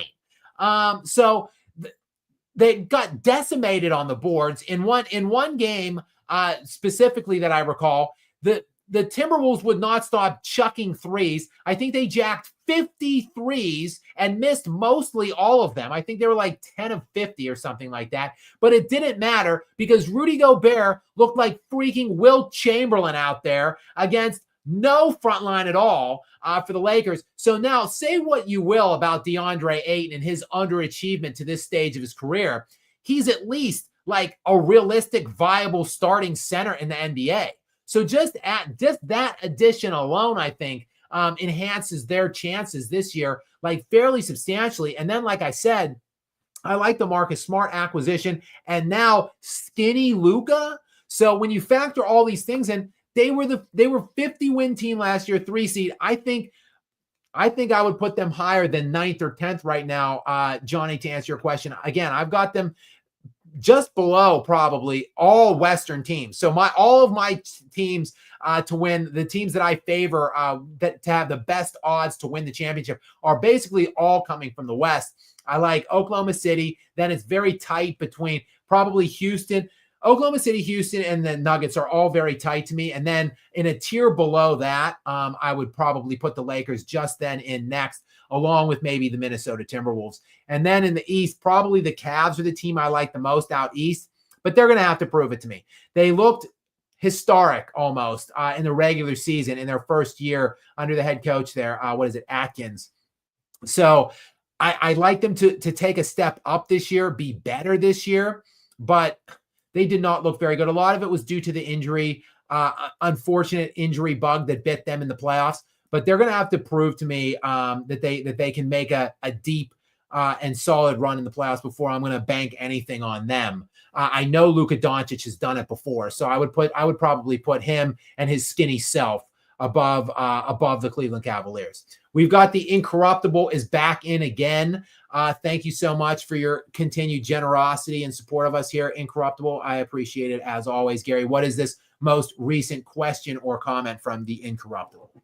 The interweb says that if multiple teams want a waived player in the first 48 hours, then the previous season's record determines the winner. So there you have it. So if the Nuggets wanted Marcus Smart, they could have had him, and they had the same exact money offer that they could have extended to him for the Lakers. Now, I don't think that they made any such offer because the internet, the interweb, as the Incorruptible calls it, would know. Like, we would know, hey, the Nuggets actually wanted Marcus Smart too. The Nuggets put in an offer, a qualifying offer for him, and Marcus Smart actively chose the Lakers over the Nuggets. We would know that. So the fact that that report hasn't been offered anywhere leads me to believe that nobody offered Marcus Smart anything but the LA Lakers, and that annoys me. I'm annoyed by the Denver Nuggets for that because I think Marcus Smart would have chosen to go to Denver over the Lakers. I think that the Nuggets could have offered him a pretty large role. They need perimeter defense. They really don't have anybody to defend the perimeter. Probably Cam Johnson is now their best perimeter defender. I think Marcus Smart could have had a pretty substantial role on that team. Maybe he would have come off the bench, but he probably Russell Westbrook was a bench player last year. He was their sixth man, but I think he played like 24 minutes a game, 25 minutes a game. So Marcus Smart would have had substantial minutes and probably would have been in closing time lineups, I would think, for his defensive prowess. And he's a good outside shooter. I think he would have fit perfectly. So I'm annoyed. I've been praising the Nuggets. I love what they did this summer, but I was waiting for one more move. That could have been the one more move. Like, I was expecting, maybe they re-sign Russell Westbrook. Maybe they get Chris Paul. Obviously, Russell Westbrook's still on the free agent market. No one seems to want him. Chris Paul signed with the Clippers like a week ago. So Al Horford's still floating around out there. Maybe the Nuggets have designs on him. Who knows? But I was waiting on one more thing, and this could have been the one more thing. But thank you, Incorruptible, for doing the legwork on that and for hitting the research. I do appreciate you there. We've got Vacation Wealth Partners, one of our top sponsors, one of our most active and generous sponsors out here in the Skap Attack Lounge. So Vacation Wealth Partners, welcome to the party, pal, as always. I do appreciate you. Gary, what is the question or the comment here from Vacation Wealth Partners? Happy summer. Shocked how rapidly playing with Sissy has damaged Luka's standing in the media. Went from universal top 2 to 3 player to a fat guy who's arguably top 5 to 8. That's what 5 months as LeBron's scapegoat does for you. It's a great comment there, Vacation Wealth Partners. I couldn't agree more. We already, well, of course we have to diminish Luka Doncic because he's playing with LeBron James. So if somehow Luka does win a championship, either if he would have won it last year or if he ultimately would have, if he goes on to win it next year, I mean, clearly we have to diminish Luka and how good he is because somehow they have to find a way to credit LeBron for that.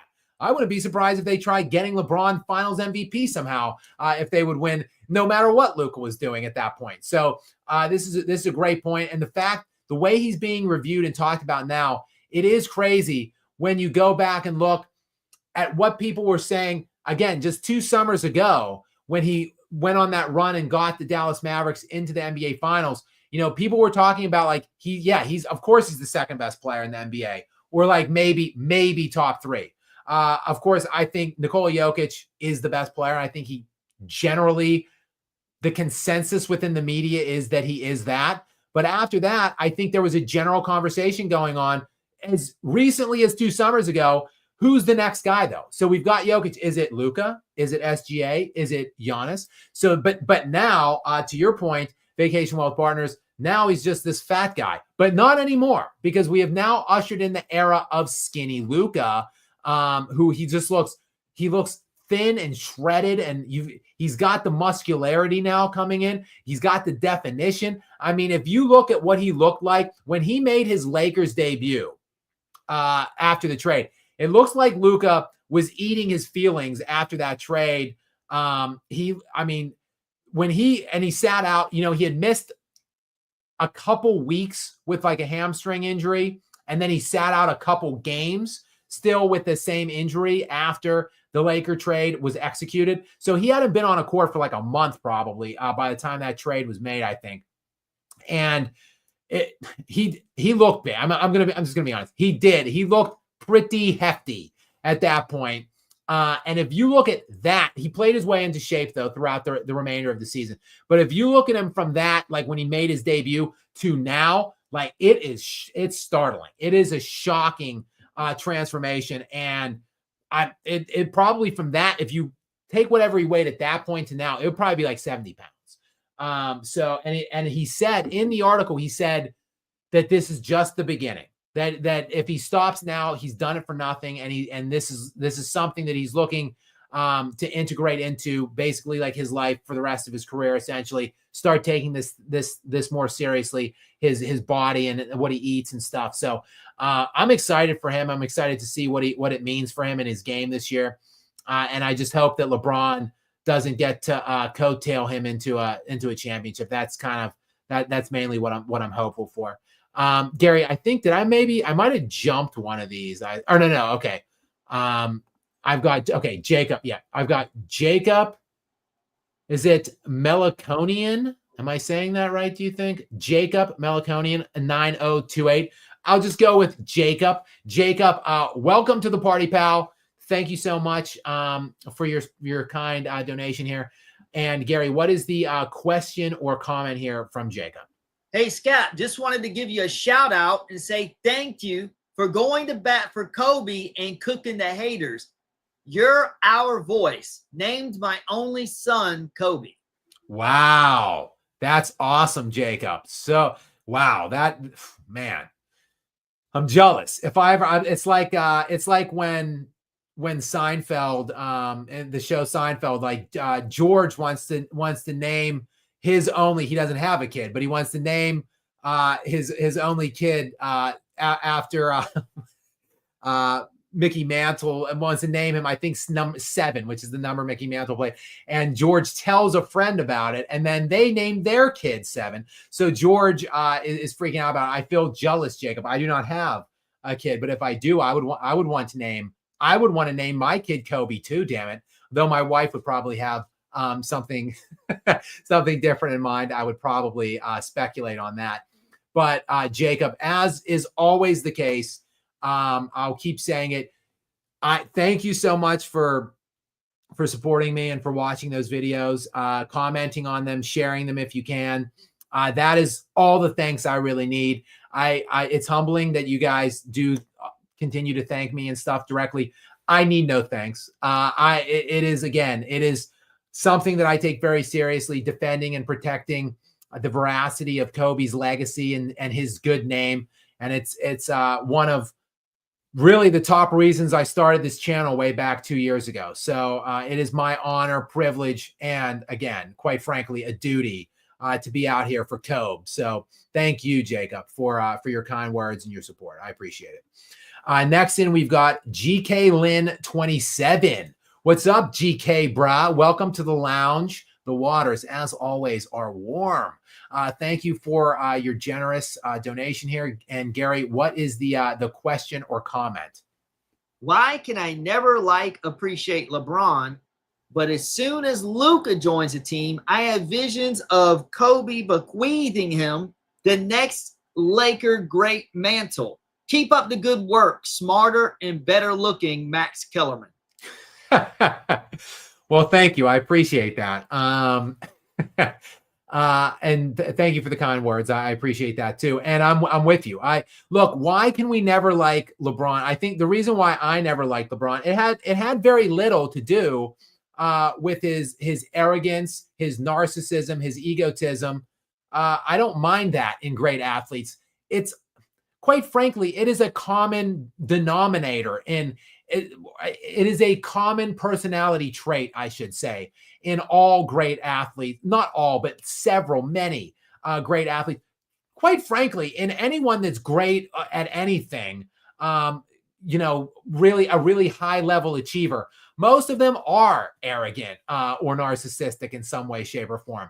So that wasn't the thing. The thing that got me was the arrogance, the narcissism, the egotism, coupled with the fact that he was not willing to take on challenges, that he was a corner cutter, that he was taking the easy way out, that he was stealing cheap garbage rings. Like, bro, if you want to call yourself the king and tattoo chosen one on your shoulders, then prove it. Put your money where your mouth is, stay on your own damn team, and go win some actual championships. Don't gallivant around the NBA for 15 years, jumping from one top 5 players team to the next to take the easy way out and then call yourself the GOAT. You're not. You've never done anything to prove it. If you were, then I would respect him for glossing himself with these terms, for calling himself the GOAT or for calling himself the king. The fact that he's weaseled his way out somehow systematically of ever doing anything of note challenging and still having the audacity to call himself the king and the chosen one and the GOAT. Like, it's just sickening. That GQ Lynn 27 is why I just can't cozy up to LeBron. And I would quite frankly dislike Luka as well if Luka actively made the decision to go join LeBron, but he didn't. He was just, Luka is but a captive, unfortunately, against his will. He was shockingly, in his own words, he was shocked. He had no indication or inclination that this was coming, that he had no trade. He didn't have a no trade clause. He just got shipped out of town from a city that he wanted to spend his entire NBA life in to LeBron's team. So I have no ill will for Luka. And I think LeBron will be swiftly out of town from LA in the summer. And at that point, GQ, I'm with you. I think Luka might be the next great Laker. I think he might be the guy that picks up the mantle. You know, there's been just a multitude of them. To me, the greatest all-time Lakers, there's been so many all-time greats that have worn that jersey. But to me, Kobe, Magic, and Jerry West are the 3 greatest Lakers because they played their entire careers in that Laker uni. So, and of course, Luka didn't do that. But I think Luka might possibly be a Laker for the rest of his career. Now we can speculate on that. Some people are talking still maybe a Luka and Jokic pairing. I don't see that happening. but I think Luka might be the next great guy to wear that uniform, might win some actual valid championships sometime within the next 5 to 7 years in that uniform. And then he will be celebrated, I think, in a way LeBron James wasn't, just because of the mercenary type way that LeBron went about doing it. So I'm with you, GK Lynn, and thanks again for your kind words. I do appreciate you. Next in, we've got B Lotto. What is up? I don't know what this is. A super sticker, though. I'll take it. Thank you, B Lotto, for supporting me and the show. I appreciate you and supporting the channel. And for this super sticker, I'll have to look into this. I think I've seen these super stickers before. I'm not totally certain what they are, but thank you for sponsoring us here and for supporting me, B Lotto. Next in, we've got Abdul Byron's 5105. Many thanks, Abdul, for coming in here, for watching us here, for finding us, and for supporting us with your kind donation. Gary, what is the question or comment here from Byron? Thank you, Skap. Channels like yours, Sports and Fitness Rants, Angry Ola Hoops, Uncut Hoops, 93 Zay, The Basketball Show, D. Allen Ricks, you guys have exposed Leroy to the garbage he is. Yeah, you mentioned I know a bunch of those guys. I don't specifically watch too much YouTube other than like me posting my own stuff. But I do know of a number of those guys, and I actually have like a personal relationship with some of the guys that you mentioned. I know them off of the platform, so to speak. So definitely I approve of what they're doing too. I appreciate what they're doing. Support their journeys as well. So thank you for lumping me in with them and for your kind words about them. And yes, for the LeBron steroid piece, for those of you guys that might have missed it, I think 2 days ago, I posted a video. I had talked about it on, I think, a live stream before. I posted a video teasing it. I put out a pretty substantial and in-depth video. Is a little bit longer than my typical videos. It's like 16 minutes long. I'm usually in the like 6 to 10 minute range. That one's 16 minutes, and it's pretty much the whole timeline of the rumors and the speculation that have been swirling around LeBron with purported PED usage. There's nothing definitive in there. I don't draw any definitive correlations, but I just essentially draw out, what the timeline is and things that were happening in the sports around him, different federal documents that have been unredacted that I've looked into, as well as people, not me, former players or people with bigger platforms than me, like Chael Sonnen, former players like Jeff Teague, like Kevin Garnett, who have leveled some kind of accusations against him. Anyway, it's all in one video. It's about 16, 17 minutes. It's up. It was up 2 days ago, and it's doing well. It's at like, I think it's over 100,000 views now. So go check it out. It's one of my better videos that I put out. So check it out if you haven't seen it. And again, Abdul, thank you very much for the shout out. I appreciate you. We've got Deadpool in. I'm pretty sure this is the regular Deadpool that we have in regularly, although I think that's a different whatever that is following it. That might actually be just what the denomination of what the money is. I don't know, but let's welcome in Deadpool. I think the regular Deadpool that is generally with us here. And if it is, thank you so much for your continued support and generosity. Gary, go ahead with Deadpool's question or comment. Scott, what's up, OG? In your opinion, if Kobe Bryant played in this era with Luka, do you think they would have won multiple championships? Well, Deadpool, what's up to you? Thank you. Thank you so much for sliding in. Like I said, I appreciate that. If Skap and Luka teamed up in their primes, oh yeah, they're winning championships, plural, multiple, whatever way you wanna say it. Oh yeah, 100%. I think I did a video recently about Shaq's comments about Kobe, about how Shaq says he would have won 2 rings with Vince Carter, 3 with Tracy McGrady, 6 with Steph Curry. So I speculate on my own, like who Kobe could have won. And I say, look, if Kobe in the year 2000 was paired up, if he never played with Shaq at all, and in 2000, Kobe was paired up with Kevin Garnett, Dirk Nowitzki, Tim Duncan, I think that he legitimately would have won like 8 or 9 championships. I really do. If prime Luka and prime Kobe paired up, it wouldn't be quite as much as those guys, because those guys, well, Dirk wasn't, but Tim Duncan and KG, elite defenders too, just like Kobe. So I think that's why I kind of lean towards pairing Kobe, who was an elite 2-way player, with another elite 2-way player. But I think had Dirk been paired up with Kobe, he would have won 6, 7 championships. Same with Luka. I think Luka and he could have won like 6 or 7 had they, in their prime, hypothetically teamed up together. Obviously, Kobe would have taken Luka under his wing, would have got him on his workout regimen, schooled him up the right way, and it looks like Luka would have probably been amenable to that, as he showed this summer with the kind of work that he's put in.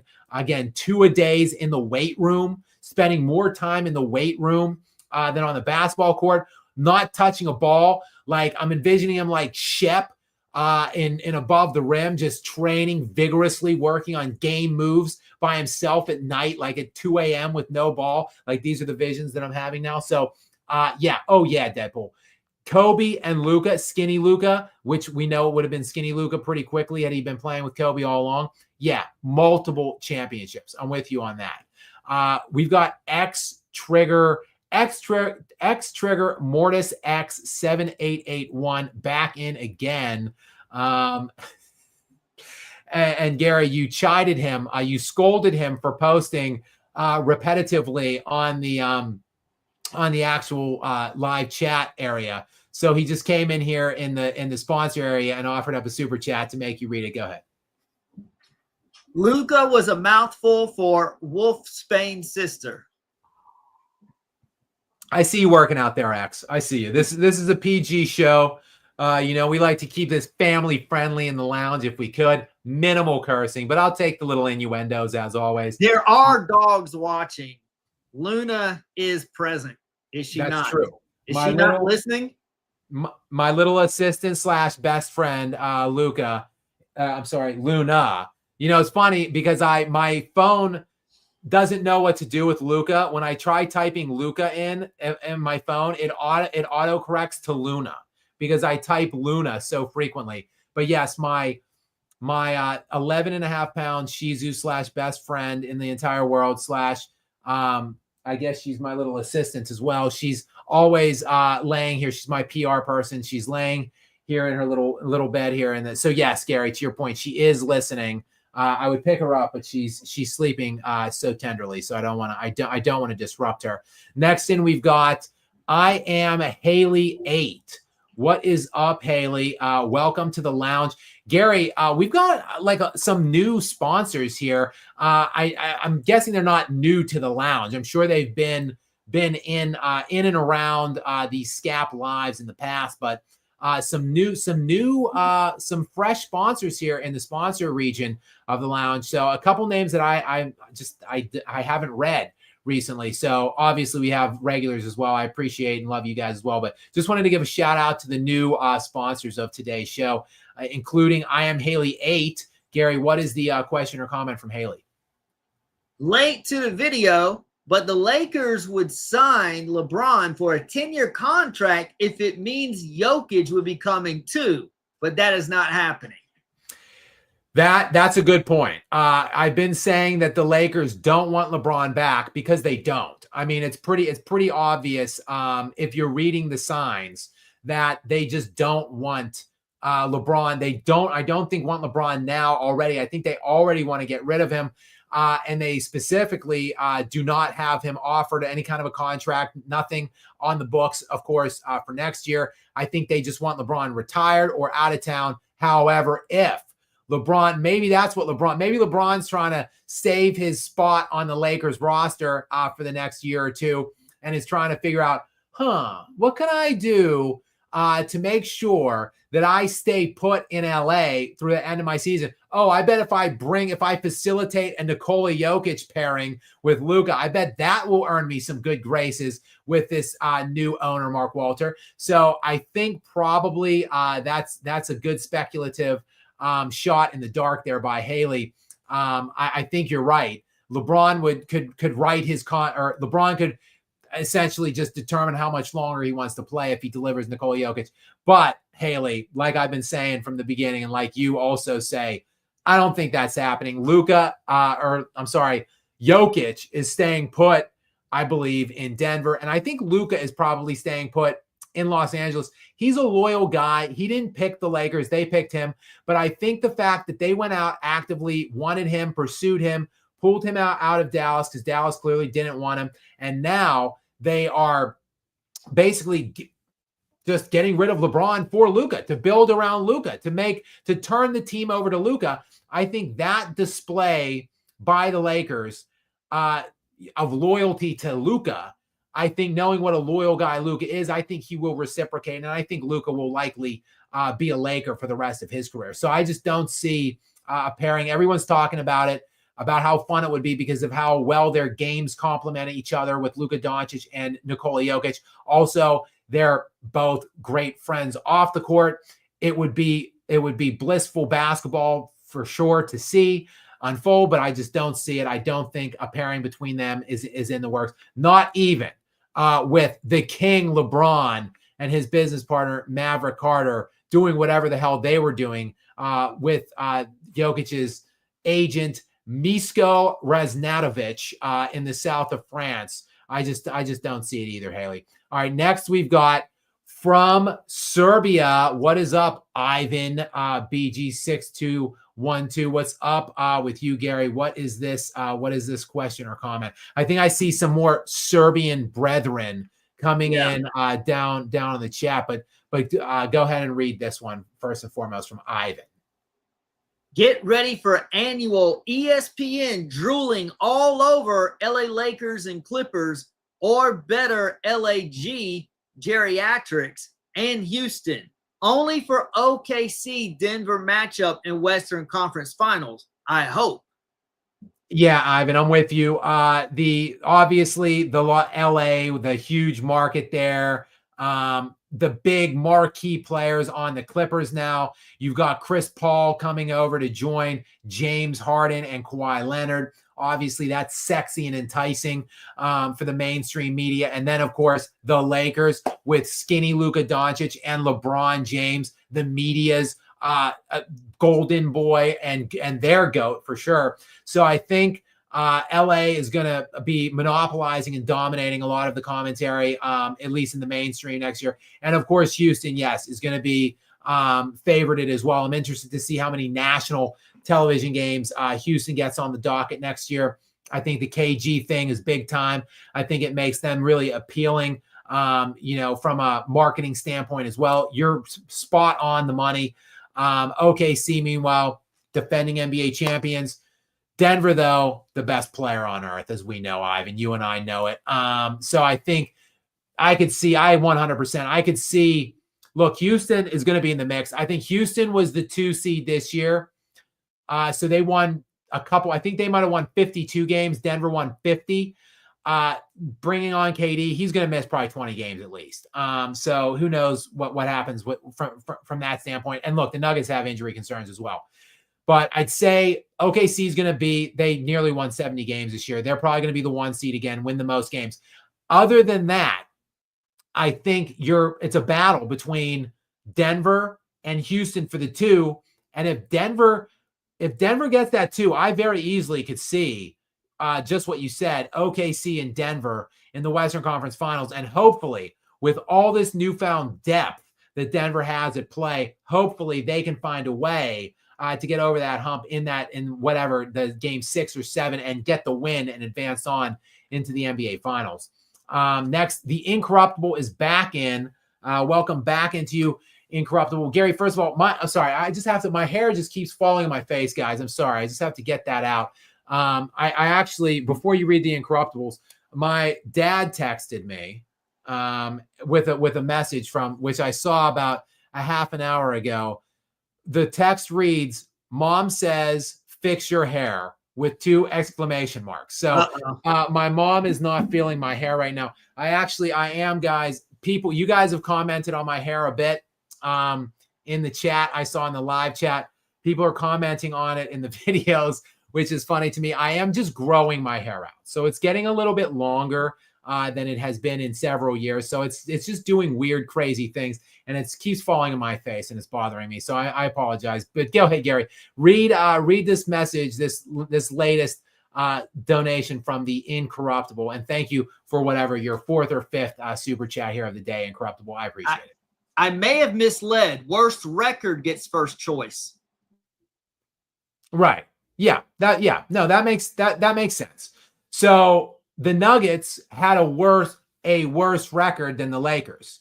So that's why, if it just goes just by record only, and record being the tiebreaker or whatever, then if the Nuggets wanted to offer a competing bid, which it would have been the same exact money because they had the same exact money available that the Lakers had to offer. So I assume that if that were the case, that Marcus Smart would be a Denver Nugget now, not a Los Angeles Lakers. So no, I got what you're putting down there, Incorruptible. It makes sense. It's like fantasy football. In my fantasy football league that I talk about often, my very highly competitive, high stakes fantasy football league, which it's an auction draft, not a serpentine style draft.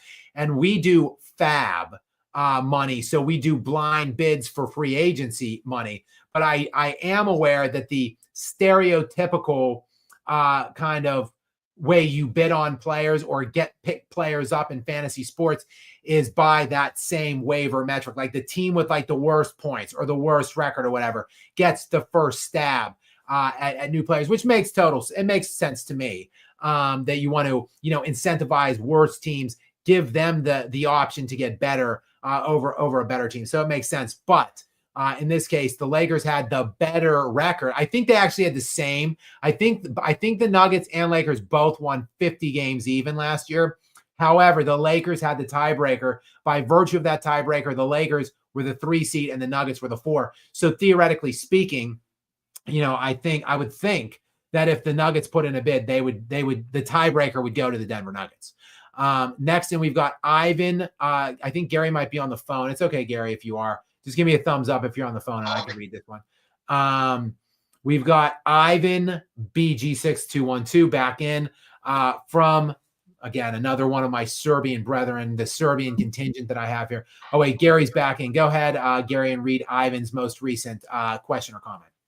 What do you think about Mitchell? Is he overrated or simply doesn't have the player like Tatum has Brown or Ant had Cat? He was leader of 2 fraud number 1 seeds, 21 Jazz and 25 Cavs. FYI, he was Denver's pick. Yeah, I actually like Donovan Mitchell. I like his game. I like him as a player. I've talked about this in the past. He's like sneaky high on the all-time NBA points per game ranking for playoff scorers. I think he's like 7th or 8th on the all-time playoff scoring per game list. Let me just look. Let me just look that up. And I'll read you the list. I think he's like 7th or 8th. Michael Jordan, as we know, this is also, as we're talking about Luka Doncic and skinny Luka, it's time to give him a shout out. As we know, he has the 3rd highest points per game average in league history. Luka Doncic does in the regular season, behind only Michael Jordan and Will Chamberlain. In the playoffs, Luka is actually 2nd all time in playoff per game scoring, 2nd to only Michael Jordan. And Luka and Jordan are the only 2 players in league history to average at least 30 per game in their playoff careers. So Jordan is 1, Luka is 2, AI is 3, Allen Iverson, Kevin Durant 4, Jerry West is 5th, LeBron James is 6th, and then Donovan Mitchell is 7th in playoff points per game scoring. And it's tight with LeBron. LeBron in his playoff career averages 28.39 points per game. Donovan Mitchell averages 28.30. So like not like 1/100th of a point or whatever, like 9/100ths of a point, like not even a tenth behind LeBron James is Donovan Mitchell all time in NBA history in playoff points per game. I actually like Donovan Mitchell. I just, for whatever, I know I said what I just said about what he's done in the playoffs. To me, though, I don't necessarily view Donovan Mitchell like as like a NBA champion first option. Like I feel like he's at best like a co-one. Like he needs someone as good as him on the team to be ideally, preferably better than him. Like he would be like a fringe second option on an actual NBA championship team. Now look, he's been in the league 8 years. He's made 6 consecutive All-Star appearances. But look, he's made only two All-NBA, All-League designations in 8 years. Now, it was a second team honor in 2022, 2023, and he made the first team this past year. I think that was somewhat, though, just giving it. I don't want to say they just gave it to him, but I think it was because their team was so good, because they won like 64 games this year. I think they were like the 13th best team in league history in SRS in the regular season. So I think that was kind of, he had a good year, but I think it was more like his good year coupled with a great team year. I mean, this past season, 24 points per game, 5 assists a game, 4.5 rebounds.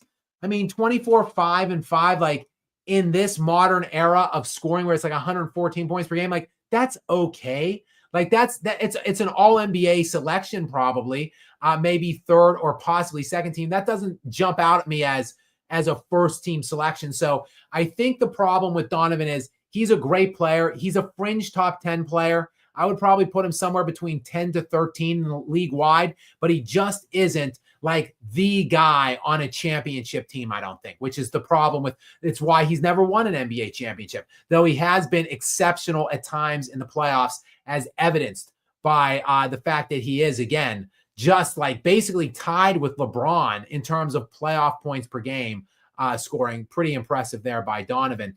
The Incorruptible is in again. Incorruptible, thank you very much for your continued generosity here. What is this most recent question, Gary? Minnesota is a team I want to see do well. What do you think their problem is? The most underachieving team in the NBA. Yeah, I don't know that they necessarily have a problem. They do underachieve in the regular season. They were, I want to say they were the what were they? The 6th seed when they went to the finals, or when they went to the Western Conference Finals, and they were, I want to say, the 5 seed last year. They were 6, I think. Weren't LA was 3 and they were 6. I think. Right. So they were the 6. Okay, they were the 6 last year, I guess. Maybe they were the 4 the year before. Let's see here. They were the 3 seed. They were the 3 seed the year before, and they were the 6 seed last year. So, but look, this is a team, to me, talent-wise, most talented team in the NBA after maybe OKC, and now you could argue Houston. Boston, I would have said, was in the mix for that, but Boston blew their entire roster up almost this season, this summer, and they don't have Jason Tatum. So I'd say Minnesota is right there in terms of talent. They're as talented, I think, as OKC and Houston, but they're just not putting out those win totals. They won, I think, 56 games the year before. They won 50 games last year, despite or maybe 48 or 49 last year, not quite 50. Despite, though, the talent, I just think they're not quite getting up to what their potential is, which would be 60, 63, 65 wins. It hasn't necessarily harmed them in the playoffs. They've been to the Western Conference Finals now in consecutive seasons. The problem is they can't get over the hump. They lost in 5. Go ahead, Gary.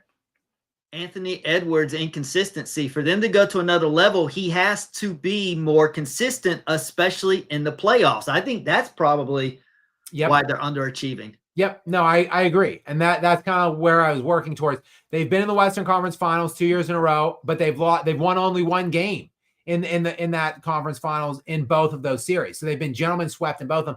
And I think, look, they've got everything. They have everything they need, including like a top 5-ish, top 7-ish player in Anthony Edwards that I think he has the potential to any given day play like the best player in the NBA.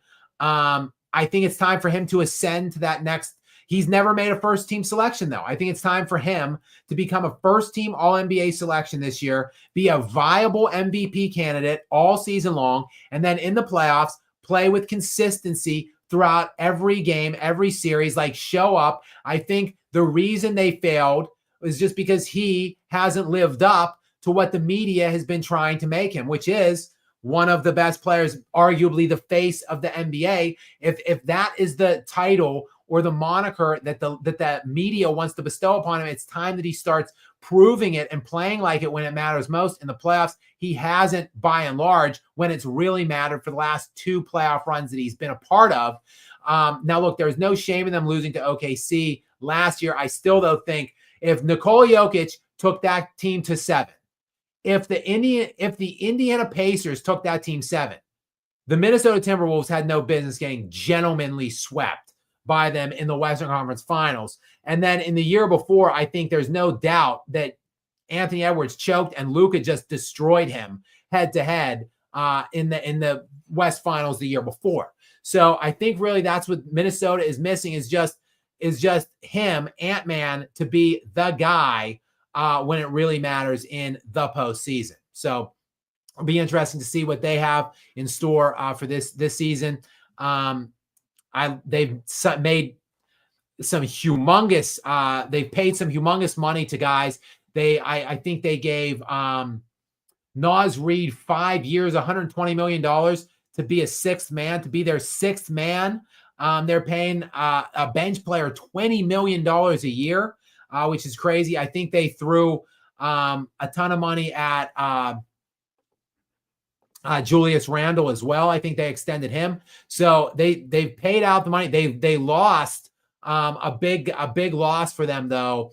Jaden McDaniels, they lost him to free agency. The Hawks poached him. I love that signing by the Hawks. Atlanta made some sneaky acquisitions this summer. I really like what they've done. But other than that, I think, look, the expectation is the same for Minnesota. To me, they should be in the West Finals at minimum, but I think they've been passed by now by Houston and Denver as well. So we'll see Incorruptible. It's going to be an interesting year for them. Ivan is back in. What is up with Ivan this time from Serbia? What's up, Ivan? Go ahead, Gary. Skap with the TJ McConnell look. Love from Serbia.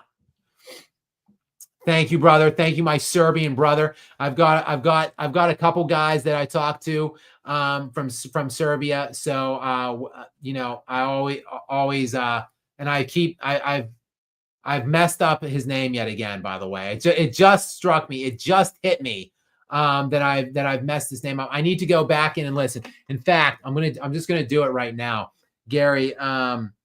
If you could just allot me a little bit of coverage, because I keep messing my man's name up here. Let me get in here. Hang on. Gary, go ahead. Just say something for us, will you? Okay, I just want to talk. Yeah, let me go ahead and analyze Skap's TJ McConnell look. As you can see, the hair today is falling a little downward into the forehead. Usually it's brushed up. Today it's fallen down a little bit. And now he looks like TJ McConnell's not twin brother, maybe a little similar, maybe like his cousin more so than his twin brother, but definitely Skap and TJ McConnell are looking related somewhat today. Thank you, Gary. I can't find it. I believe it's more of an E. I keep messing this. I have it. I saved. He sent me like a voice file because like I just can't get this right. And I saved it, and I usually listen to it before I come on. Full disclosure, I usually listen to the voice file he sent me before I come on because I'm pretty certain he's going to send me something and I'm going to slaughter his name. So I did not do that. It slipped my memory today. And of course, I am screwing his name up. It's more of an E, though. I thought it It's was like Yvonne. I thought even. that's what you said It's like last time. even or something. I think it's even. I want to say is the way it's pronounced. Even. So sorry, even. I have done it again. I have relapsed and I have screwed your name up. But thank you very much. Love to you always in Serbia. Again, you will be the first person to know if I do decide to make that swing. And thank you for the TJ McConnell comps. I guess TJ is a Pittsburgher just like me. So us Pittsburghers have to stick together. Like I'm an honorary Serbian. So us Pittsburghers have to stick together just like us Serbians, even if I'm just an honorary one. Next in, Praise the Dawn is in. Welcome in to the party, Praise the Dawn. I appreciate you. Gary, what is the question or comment from him? Get this sanctimonious SOB PED user off my Lakers. I have not been able to root for them since LeBron and his doofus fans hijacked my Lakers. I think, Praise the Dawn, you are just echoing the sentiment of so many countless real Lakers fans out there. The real ones know, and the real ones are together on it, that they don't like LeBron. They never wanted LeBron, that they have, he has in effect ruined their fandom and their ability to appreciate and root for their team. And the real ones, like you, Praise the Dawn, just want him the hell out of town. So I think you are not alone. I know I was a Lakers fan for the majority of my sports watching lifetime because I'm such a big Kobe Bryant advocate and been such a big fan of his from the moment he stepped foot and donned that golden jersey, the golden armor. So basically for 20 years, I was a fan of the Lakers, and I would love to be a fan of them again and root for skinny Luka, but I can't and as long as LeBron is still hijacking the franchise. But Praise the Dawn, please let not your heart be troubled, because I think this is the final year, and hopefully, if there's any justice, the basketball gods will deliver us some kind of a buyout or a trade sometime during the season. So, we could just go ahead and get him off the team even earlier. Hang in there, Praise the Dawn. They say that it's the night is darkest just before the dawn, but the dawn is coming. We've got Yvonne. I think I'm back on track, even though I could not find the voice file. Yvonne, I think I am back with pronouncing your name properly. Gary, go ahead and read this latest question or comment from him. I ask you about Mitchell because I think he is the best type of player. Now, who could play next to Jokic besides Curry and Kyrie? Jamal fits well still. Sorry, my little buddy Luna was just looking up at me here. I just had to give her a little pat. We mentioned her earlier. I actually see, Yvonne, you're on the right path now, because I just talked about Mitchell. I like him a lot. I like his game. I respect his game quite a bit. However, I don't think he's a number one. So he would fit perfectly next to Nikola Jokic. I would do anything. I would whatever it took to get rid of Jamal Murray and take on Donovan Mitchell instead. I would absolutely be head over heels, over the moon. If you just put Donovan Mitchell, if you took off Jamal Murray and put Donovan Mitchell on this team with the moves they made, easy title, easy championship. This season, probably they would defend it, I would think, next year. Nikola Jokic, we'd be looking at three titles, I think, at minimum, if they had kept this team intact and just substituted Donovan Mitchell for Jamal Murray. So I do love Donovan Mitchell in that context as a two, and I would love him beside Nikola Jokic. That is a great call, Yvonne. I really like it. I wish, at least in my dreams, it could happen. Probably not in reality, though.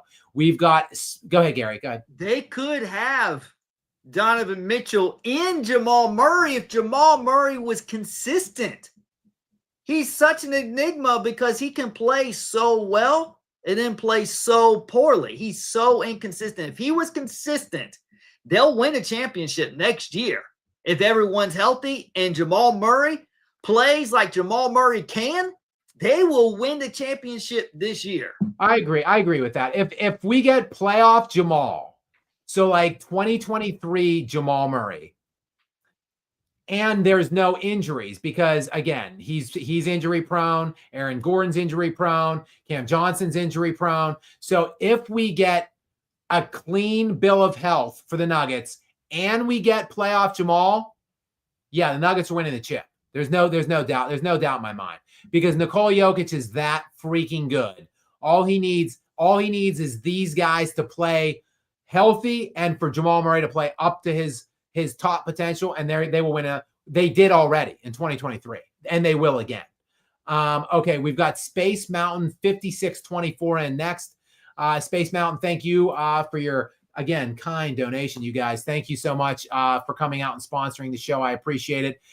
Gary, go ahead and read this one from Space Mountain 5624.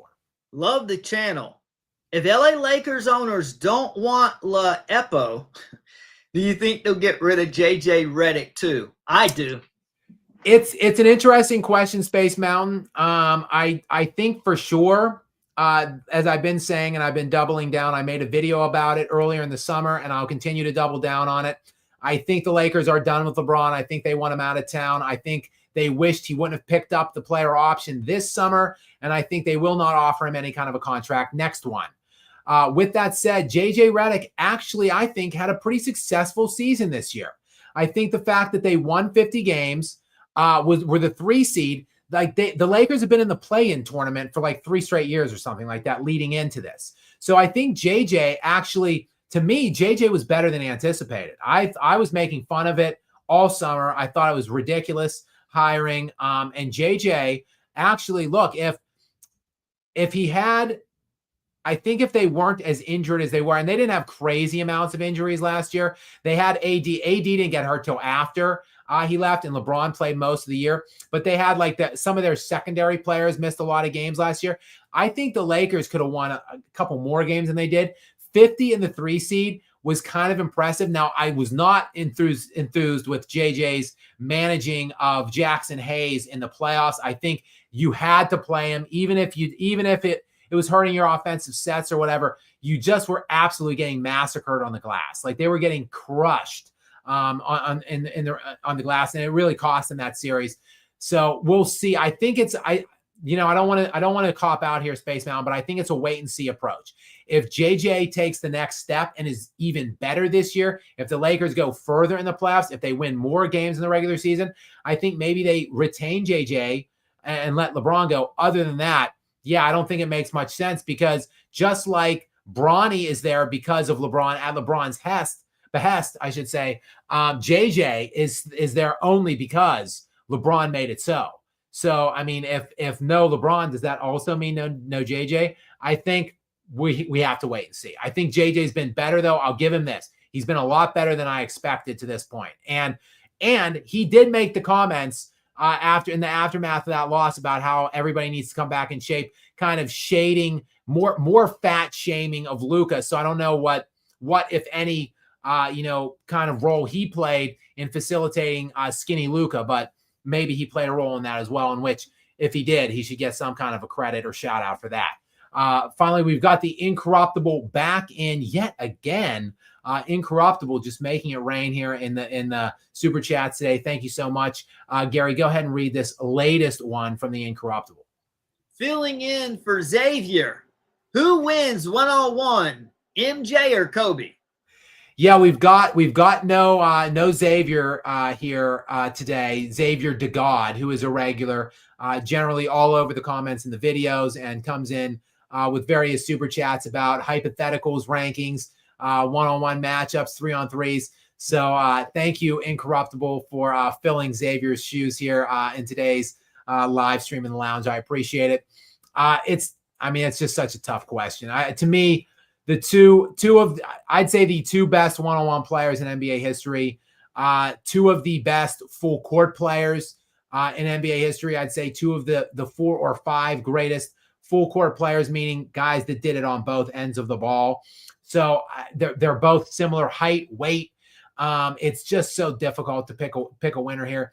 I say it often. I think Kobe is more physically, is not as physically gifted, I should say, as Jordan. I think Jordan is more athletic, stronger, a little bit bigger naturally. He's got bigger hands than Kobe, which makes a difference in basketball. So I think Jordan had better physical tools than Kobe did, but Kobe, I think, was more skilled. I think Kobe's handle was better. I think his jump shot was better. I think he had more range. Now Jordan was probably a little bit better defensively though too. This is just a coin flip. I just don't know. It's just so hard for me to answer. I think they're both so ultra competitive too. That's the thing. Like I would usually, like when I talk about KD and what a great scorer he is and how great he could be one-on-one, like I usually give the check to like Jordan and Kobe over KD just because of the mindset, the drive, the competitiveness. But like these guys offset each other in that too. I don't know. I think maybe if they played 1,000 times, maybe Kobe would win like one more game than Jordan possibly. But it's hard. It's hard. It's so very difficult to answer that question. But thank you though. You did a great Xavier impersonation, Incorruptible. All right, we've got Jason Price in, a regular. Shout out to you, Jason. Welcome back in, my friend. Thank you so much for coming in here and supporting us in the sponsor area of the lounge. I do appreciate you. I know he listens to all of the shows. Gary, what does Jason have for us in terms of a question or comment today? Skap, give me an early Super Bowl pick. Also, Vegas has my Cowboys at plus or minus 7 wins. Are you taking the over or under? Yeah, we got a football question here. I'm a big football fan. I follow the NFL as closely as I do the NBA, if not even closer, for fantasy football purposes. I've been back and forth. If you ask me what my favorite sport was during football season, I would say the NFL. If you ask me what my favorite sport was during the basketball season, I would say the NBA. I've watched both religiously probably since around the mid-90s. So I love football. I've been wanting to either talk football more on this platform or maybe start a different channel and talk it on that one.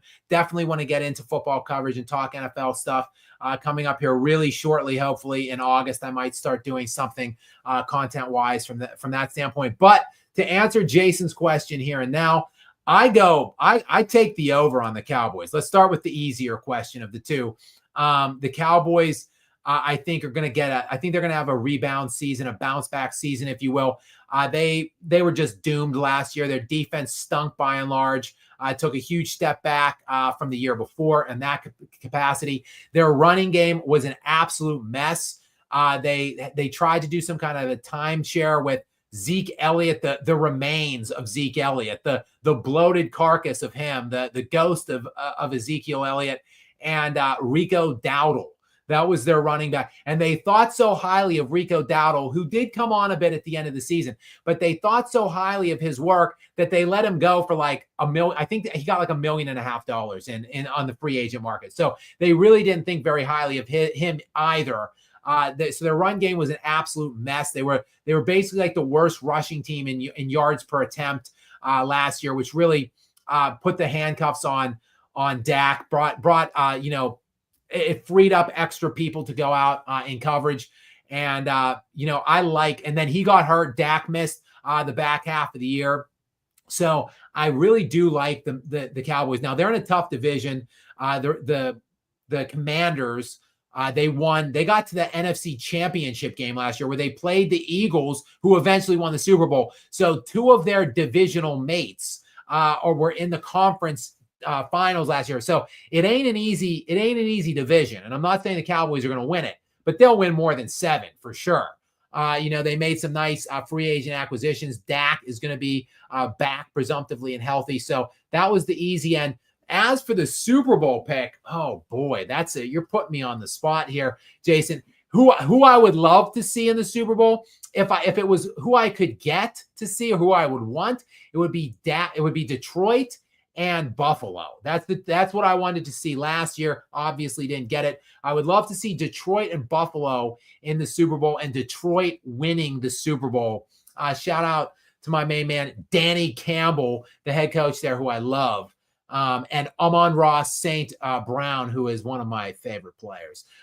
So I would love to see Detroit win it, but I just don't think that, to me, had Detroit not gotten hurt last year and dealt with all the injuries, they at one point had, I think they lost 13 guys to season ending on the IR list on defense. 13 guys on defense, on the defensive side of the ball. There's only 11 starters that play per side in the NFL. So just an insane amount of injuries. I think they had overall like 27 guys on season-ending IR at one point.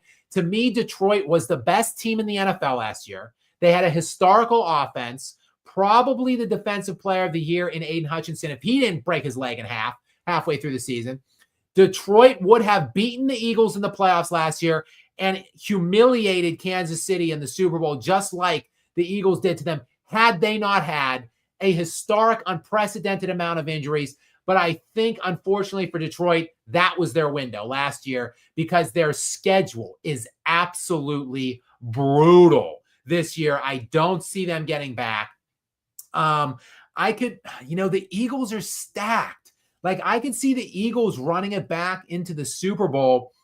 The Chiefs, I don't like this year for the first time in a long time. I think you could just pick the Chiefs every year and be pretty certain they're getting to the Super Bowl. How about this early Super Bowl pick? Let's go. I'm going to go Bills over Eagles is my early, sure to be wrong pick for the Super Bowl this year. The Ravens will be very good this year, as always. I don't like them. They choke all the time. Lamar always chokes in the playoffs. We'll see. Patrick Mahomes is always a very difficult out in the playoffs, but I like the Bills to finally get over the hump.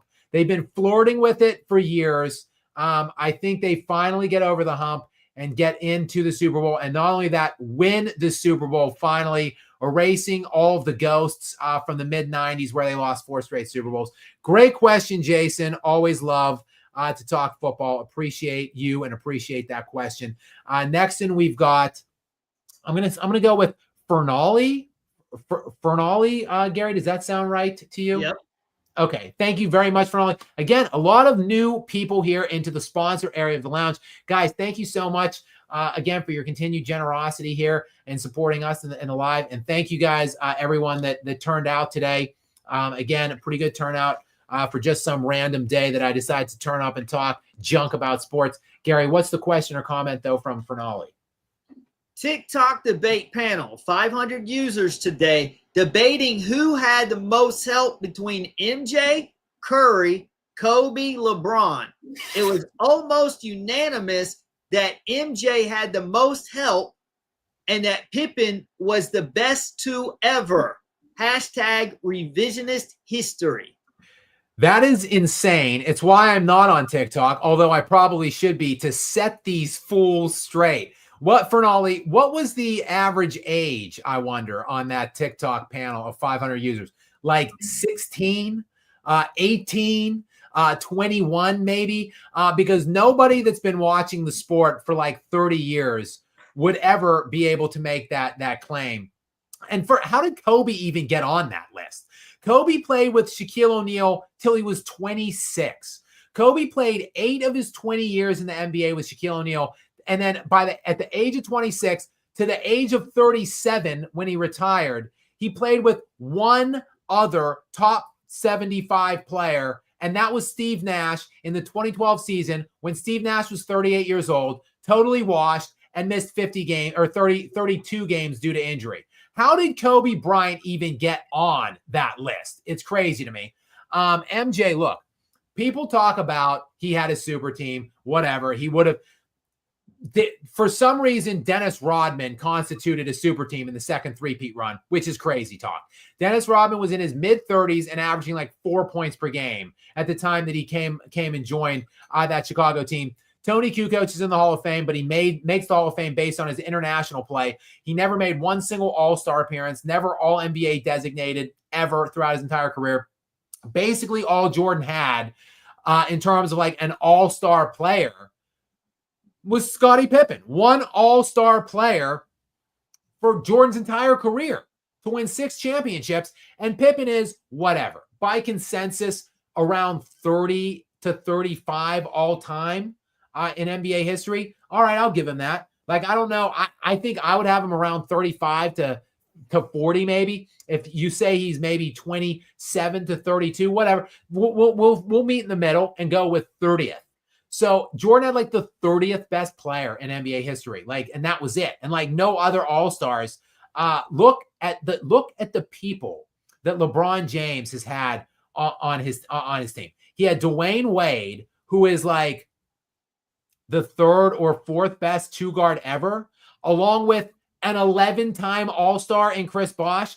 Oh, and Ray Allen, who's a top 75 player on that team, and other good role players on those Miami teams to win his 2. Then he goes and gets Kyrie Irving and Kevin Love in his next stint in Cleveland. Then he goes and gets AD, who is at the time a top 5 player in the NBA. Then he gets Luka after that, who is top 5, and who knows where the hell he's going next year. Like, look at all of the players. LeBron has played, I don't even know how many. I'd have to go back and look into this and see how many top 75 guys. Obviously, Luka's probably not going to be top. He's not top 75. He's too young. AD is definitively top 75. I know Dwayne Wade is. He played with other guys along the way as well, like old Shaq, whatever. He plays with a multitude.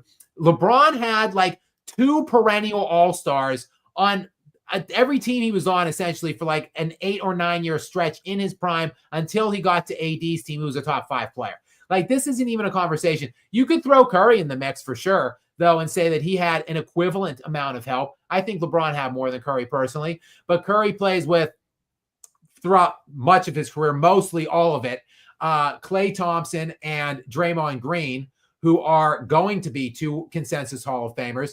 Klay had an All-NBA designation 1 or 2 times. He was All-NBA designated. Draymond Green, a couple All-NBA defensive selections along the way. And then he had Andrew Wiggins, who was an all-star the year they won his 4th championship. Andrew Wiggins was on that team, and he was an all-star that year. He had Kevin Durant, who he played with for 2 of his championships, who is a top 10 to 15 all-time player. I don't know that I'm not going to get into where his rankings is. Let's just say KD is a consensus top 15 all-time player.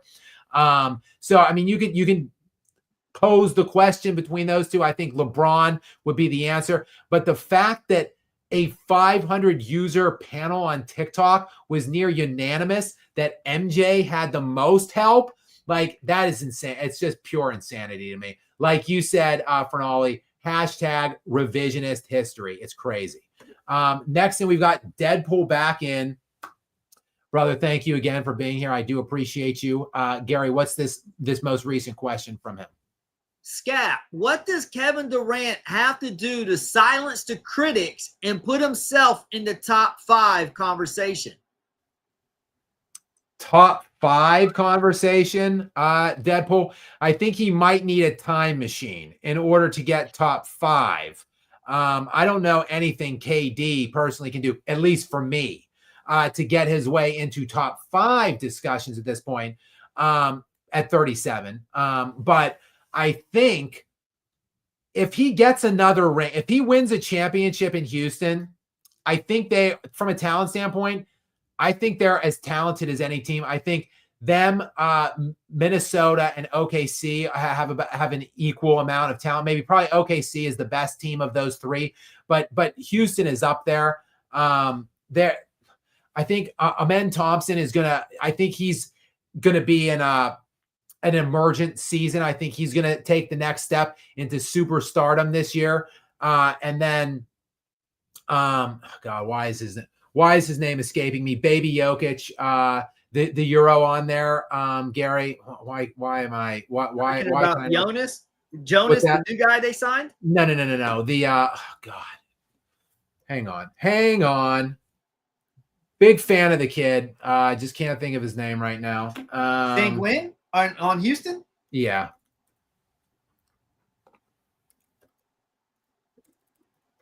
As soon as I see it, Alfred Schengen. So I don't know, like I don't know if he made an All NBA yet. He will, in short order. Let's see here.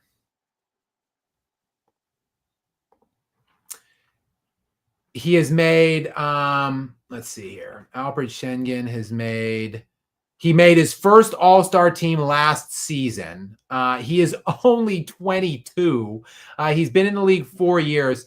Last year, 19 points per game, 10 rebounds, 5 assists. So 19 and 10 and 5 assists on pretty good shooting percentages. I think this kid is a budding superstar. His first All-Star appearance this past season.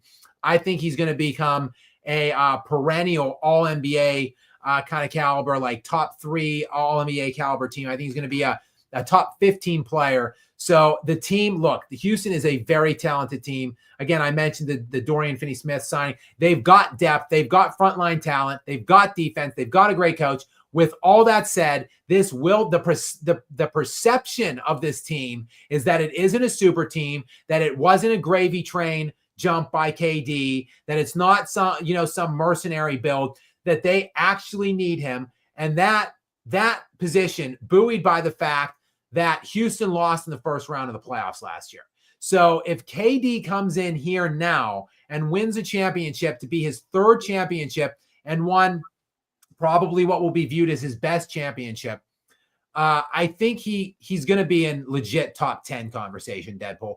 I don't think he can get top 5.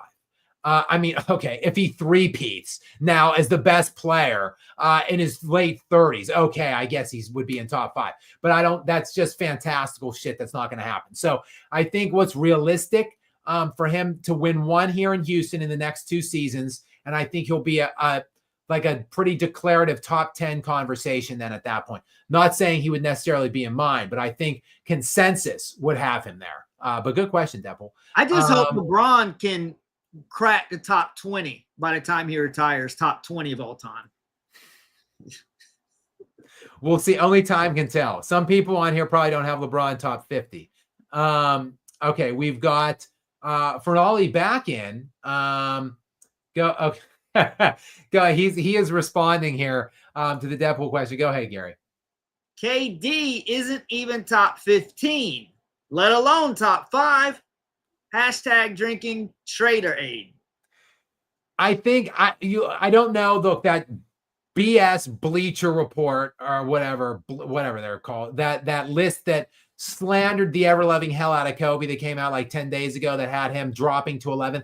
I think KD, I want to say he was somewhere. I wrote the list down because I'm old school and I just write stuff down. I'm having trouble finding it now, of course. Oh, okay. Here we go. I think KD was top 10, I want to say. Okay. I don't know. It's not on here. I want to say KD was top 15 on that Bleacher Report list. I can't find it now. But I want to say he was somewhere in that realm of like, he was like 13th or 14th. I want to say, Gary, why don't you actually check that out for me? Where did Bleacher Report recently put? Oh, yeah. I'm sorry. I was on mute. I told you that I'll look it up for you, but you didn't hear me. I'm sorry. Yeah, I'll let you know in just a moment. Okay, cool. Fernali, I'd say the consensus on KD at this point is that he's top 15. I don't know that he's in my top 15, though. I don't want to start a fight with moderator Gary because I know he is very high on KD. And I think KD's, look, his tangible on-court basketball abilities, he's top 5 to 7 for sure, I would say. He's a 7-foot shooting guard with unlimited range. Number 13. Say it again, Gary. 13 on the list. Right. So there you go. So right in that top 15 range. And at 13 on their list, I think if KD got another one, he would probably jump above Kobe too. Everybody else is, according to Bleacher Report. But I think KD's fringe top 15 to me.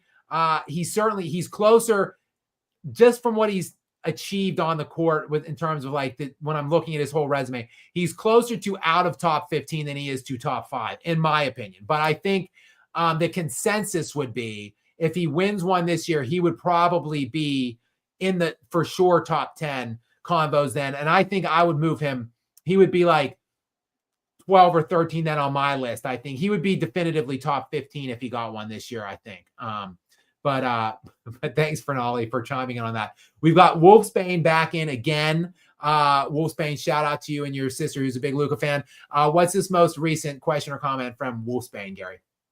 Hey, Skap, is there a good Kobe versus LeBron video? I see nothing but MJ versus LeBron, but not an official video on Kobe from channels like yours and Uncut Hoops. You've made a slew of videos. Oh, Wolfsbane, there's several. There are several videos on Kobe versus LeBron.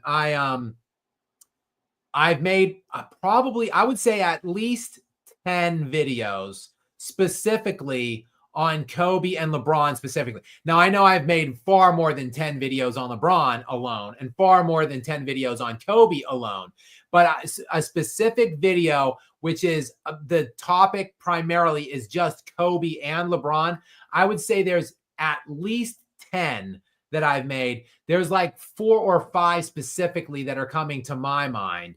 And including most recently a Gilbert Arenas debate video. I debated Gilbert Arenas for about 3 hours in January. And I cut up that 3-hour debate into 2 40-minute videos. One of them was primarily about Shaq and Kobe. But then the second one, the part 2, was about Kobe and LeBron. So that right in and of its own self is like a 40-minute video in which I'm pouring into that topic. So, and that one's bouncing around my populars right now. I think the part 1, which is Kobe Shaq, is like over 130,000 views now. That one's more easy to find, but there is a part 2 that has like 60 or 70,000 views, and that one's primarily LeBron and Kobe. But there are several. I made one about like Kobe's playoff run versus LeBron. I made one about Kobe. There's like a 17 or 18-minute video that I made kind of dissecting Kobe as a scorer head-to-head against LeBron and like scoring in the clutch. So Wolfsbane, I have made several videos about specifically LeBron and Kobe head-to-head. So just go back. You're going to have to do some footwork. I've got, unfortunately, look, it's a good and a bad thing. I'm prolific in posting. I've done this thing for 2 years now. I've got about 540 videos up over that time. So the good thing is I'm prolific and I post a lot of content for you guys to watch. The bad thing is a lot of my really great videos, I think, that I did that were early on in my run on this channel, which came like, 18, 20 months ago, like they get buried, unfortunately, amid all of this avalanche of content that I've been putting out. So unfortunately, you're just going to have to go back a little bit, but they exist and that they're pretty easy to see. They've got LeBron and Kobe on the thumbnails. Next in, we've got, okay, Cherry what? Or is that, I can't tell, is that an M or 2 R's, Gary? Can you help me with that? That is an M, like okay. She my what? She me what? Chimi what or Kemi what? Not quite sure the pronunciation on that. Sorry for doing that a disservice and not pronouncing that properly, more than likely. But thank you so much for your super sticker. I just mentioned I got a super sticker earlier. I don't really know what they are. I've got a couple before, and I got this other super sticker. So thank you so much, Kimi Watt, for giving me my second super sticker of the day. I'm going to go Google what super stickers are once I get off this live stream. Thank you very much for supporting me and the show. I greatly appreciate you. And finally, we've got Space Mountain 5624 back in again. I say finally, I think this is our last one here. Space Mountain, welcome back in. Thank you yet again for sponsoring us today. Gary, what is this question or comment from Space Mountain? Although a Jokic LeBron spot is 95% unlikely, I think Jokic would be pissed about having to play with let's shave your head. Thoughts? I think Nikola Jokic is king now, not LeBron. So whatever, of course, Nikola Jokic is not an insufferable narcissistic bum. So he will not be anointing himself the king or saying he is the best player in the world like LeBron James does. But Nikola Jokic is the king in that he is the best player in the world by a large margin. And the Denver Nuggets are damn well aware of that. They're doing everything they can now, finally in their power, to incentivize and entice him into staying put in Denver. They just offered him $222 million to stay put, in which he turned down, a price tag that's going to raise to $270 million next summer. And I don't think the Denver Nuggets are in the position or in the business of doing a damn thing that is going to upset Nikola Jokic and make it more likely that he would not sign that $270 million extension next summer. So I think unequivocally, 100%, the front office or ownership would go to Nikola Jokic if LeBron James was sniffing around and wanting to come join up. And they would say, yo, Jokic, are you interested in this? Do you want this? And if all he has to do is say the word, and it ain't going to happen. So if there is some kind of a pairing with Nikola Jokic and LeBron James, and it happens in Denver, it's going to be because Nikola Jokic graced and signed off on it. It's not going to happen in any other way, shape, or form. Space Mountain. And to answer your question, I don't know. Nikola Jokic, he is the best player in the NBA, again, by a substantial margin, but he doesn't have that typical or stereotypical, I should say, alpha mentality that other players that have been as great as him have carried. Jokic he seems very unselfish. So I don't know, like, he probably doesn't mind sharing the team, sharing the spotlight. With that said, I just don't think it would work on the court because Jokic is so brilliant and masterful from a facilitation standpoint, from the fact that he runs the offense to precision and excellence like maybe we've never seen. Why would you want a ball dominator with like a top 4 all-time usage percentage in LeBron James coming in at like 42 years of age and usurping usage from Jokic? It doesn't make any sense. Like, it would hurt unless LeBron wants to come in and be a 6th man and run the offense when Jokic goes to the bench. But I don't think LeBron James would be signing up for that deal. But I just don't think it works on the court. Like, LeBron in his younger days when he could really D up, he hasn't in years, but I think he would have made sense from that standpoint. But a 42-year-old LeBron, yeah, I'm with you, Space Mountain. I don't think it makes any sense for the Nuggets. I don't think it makes any sense for Nikola Jokic, and I would be shocked if it actually came to fruition. And great way to end the live stream, by the way, Space Mountain, bringing this full circle. That is how we started today on this live stream, which actually, breaking news, guys, I'm going to get out of one of these with you in under 3 hours, 2 hours and 46 minutes. These last couple have been like 3-ish plus hours. So a little bit slightly of an abbreviated one here. Get out. It's only 2 o'clock now, my time in the afternoon. So thank you guys very much for joining. We had, I think, around 700 at peak today. A little bit below what we had the last couple of times, but still, nonetheless, a great turnout. Still over 300 people in here, and a plethora of comments. Whatever, 2,500-ish, I think, all told in that live chat, and then 36 super chats from you guys. Again, very, very humbled and honored and blessed to have your continued generosity and support of me. Speaking of support, please look up Gary828 Sports. Gary, give us the handle. Go ahead. Gary828 Sports Talk. Gary828 Sports Talk.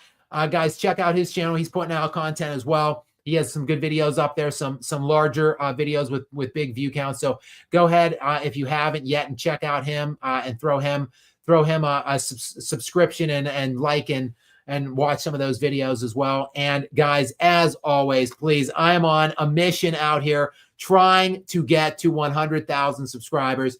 I'm about to go over like 82,000, I think, right now. So please, 18,000 away, so close. Please tell your family and friends. Put the word out to join Skap Army here and help carry me along to 100K so I could get one of those fancy Google plaque things hanging behind me here on the wall. That is the goal. And of course, please turn those notifications on to stay up to date with more from me, guys. And until we meet again, I don't know when, but stay tuned for more breaking news, some updates and stuff on the channel. Hopefully an actual time that I'm going to be doing this a couple times a week. and getting on here and talking with you guys. So please turn the notifications on to stay up to date for all of it. Until next time, guys.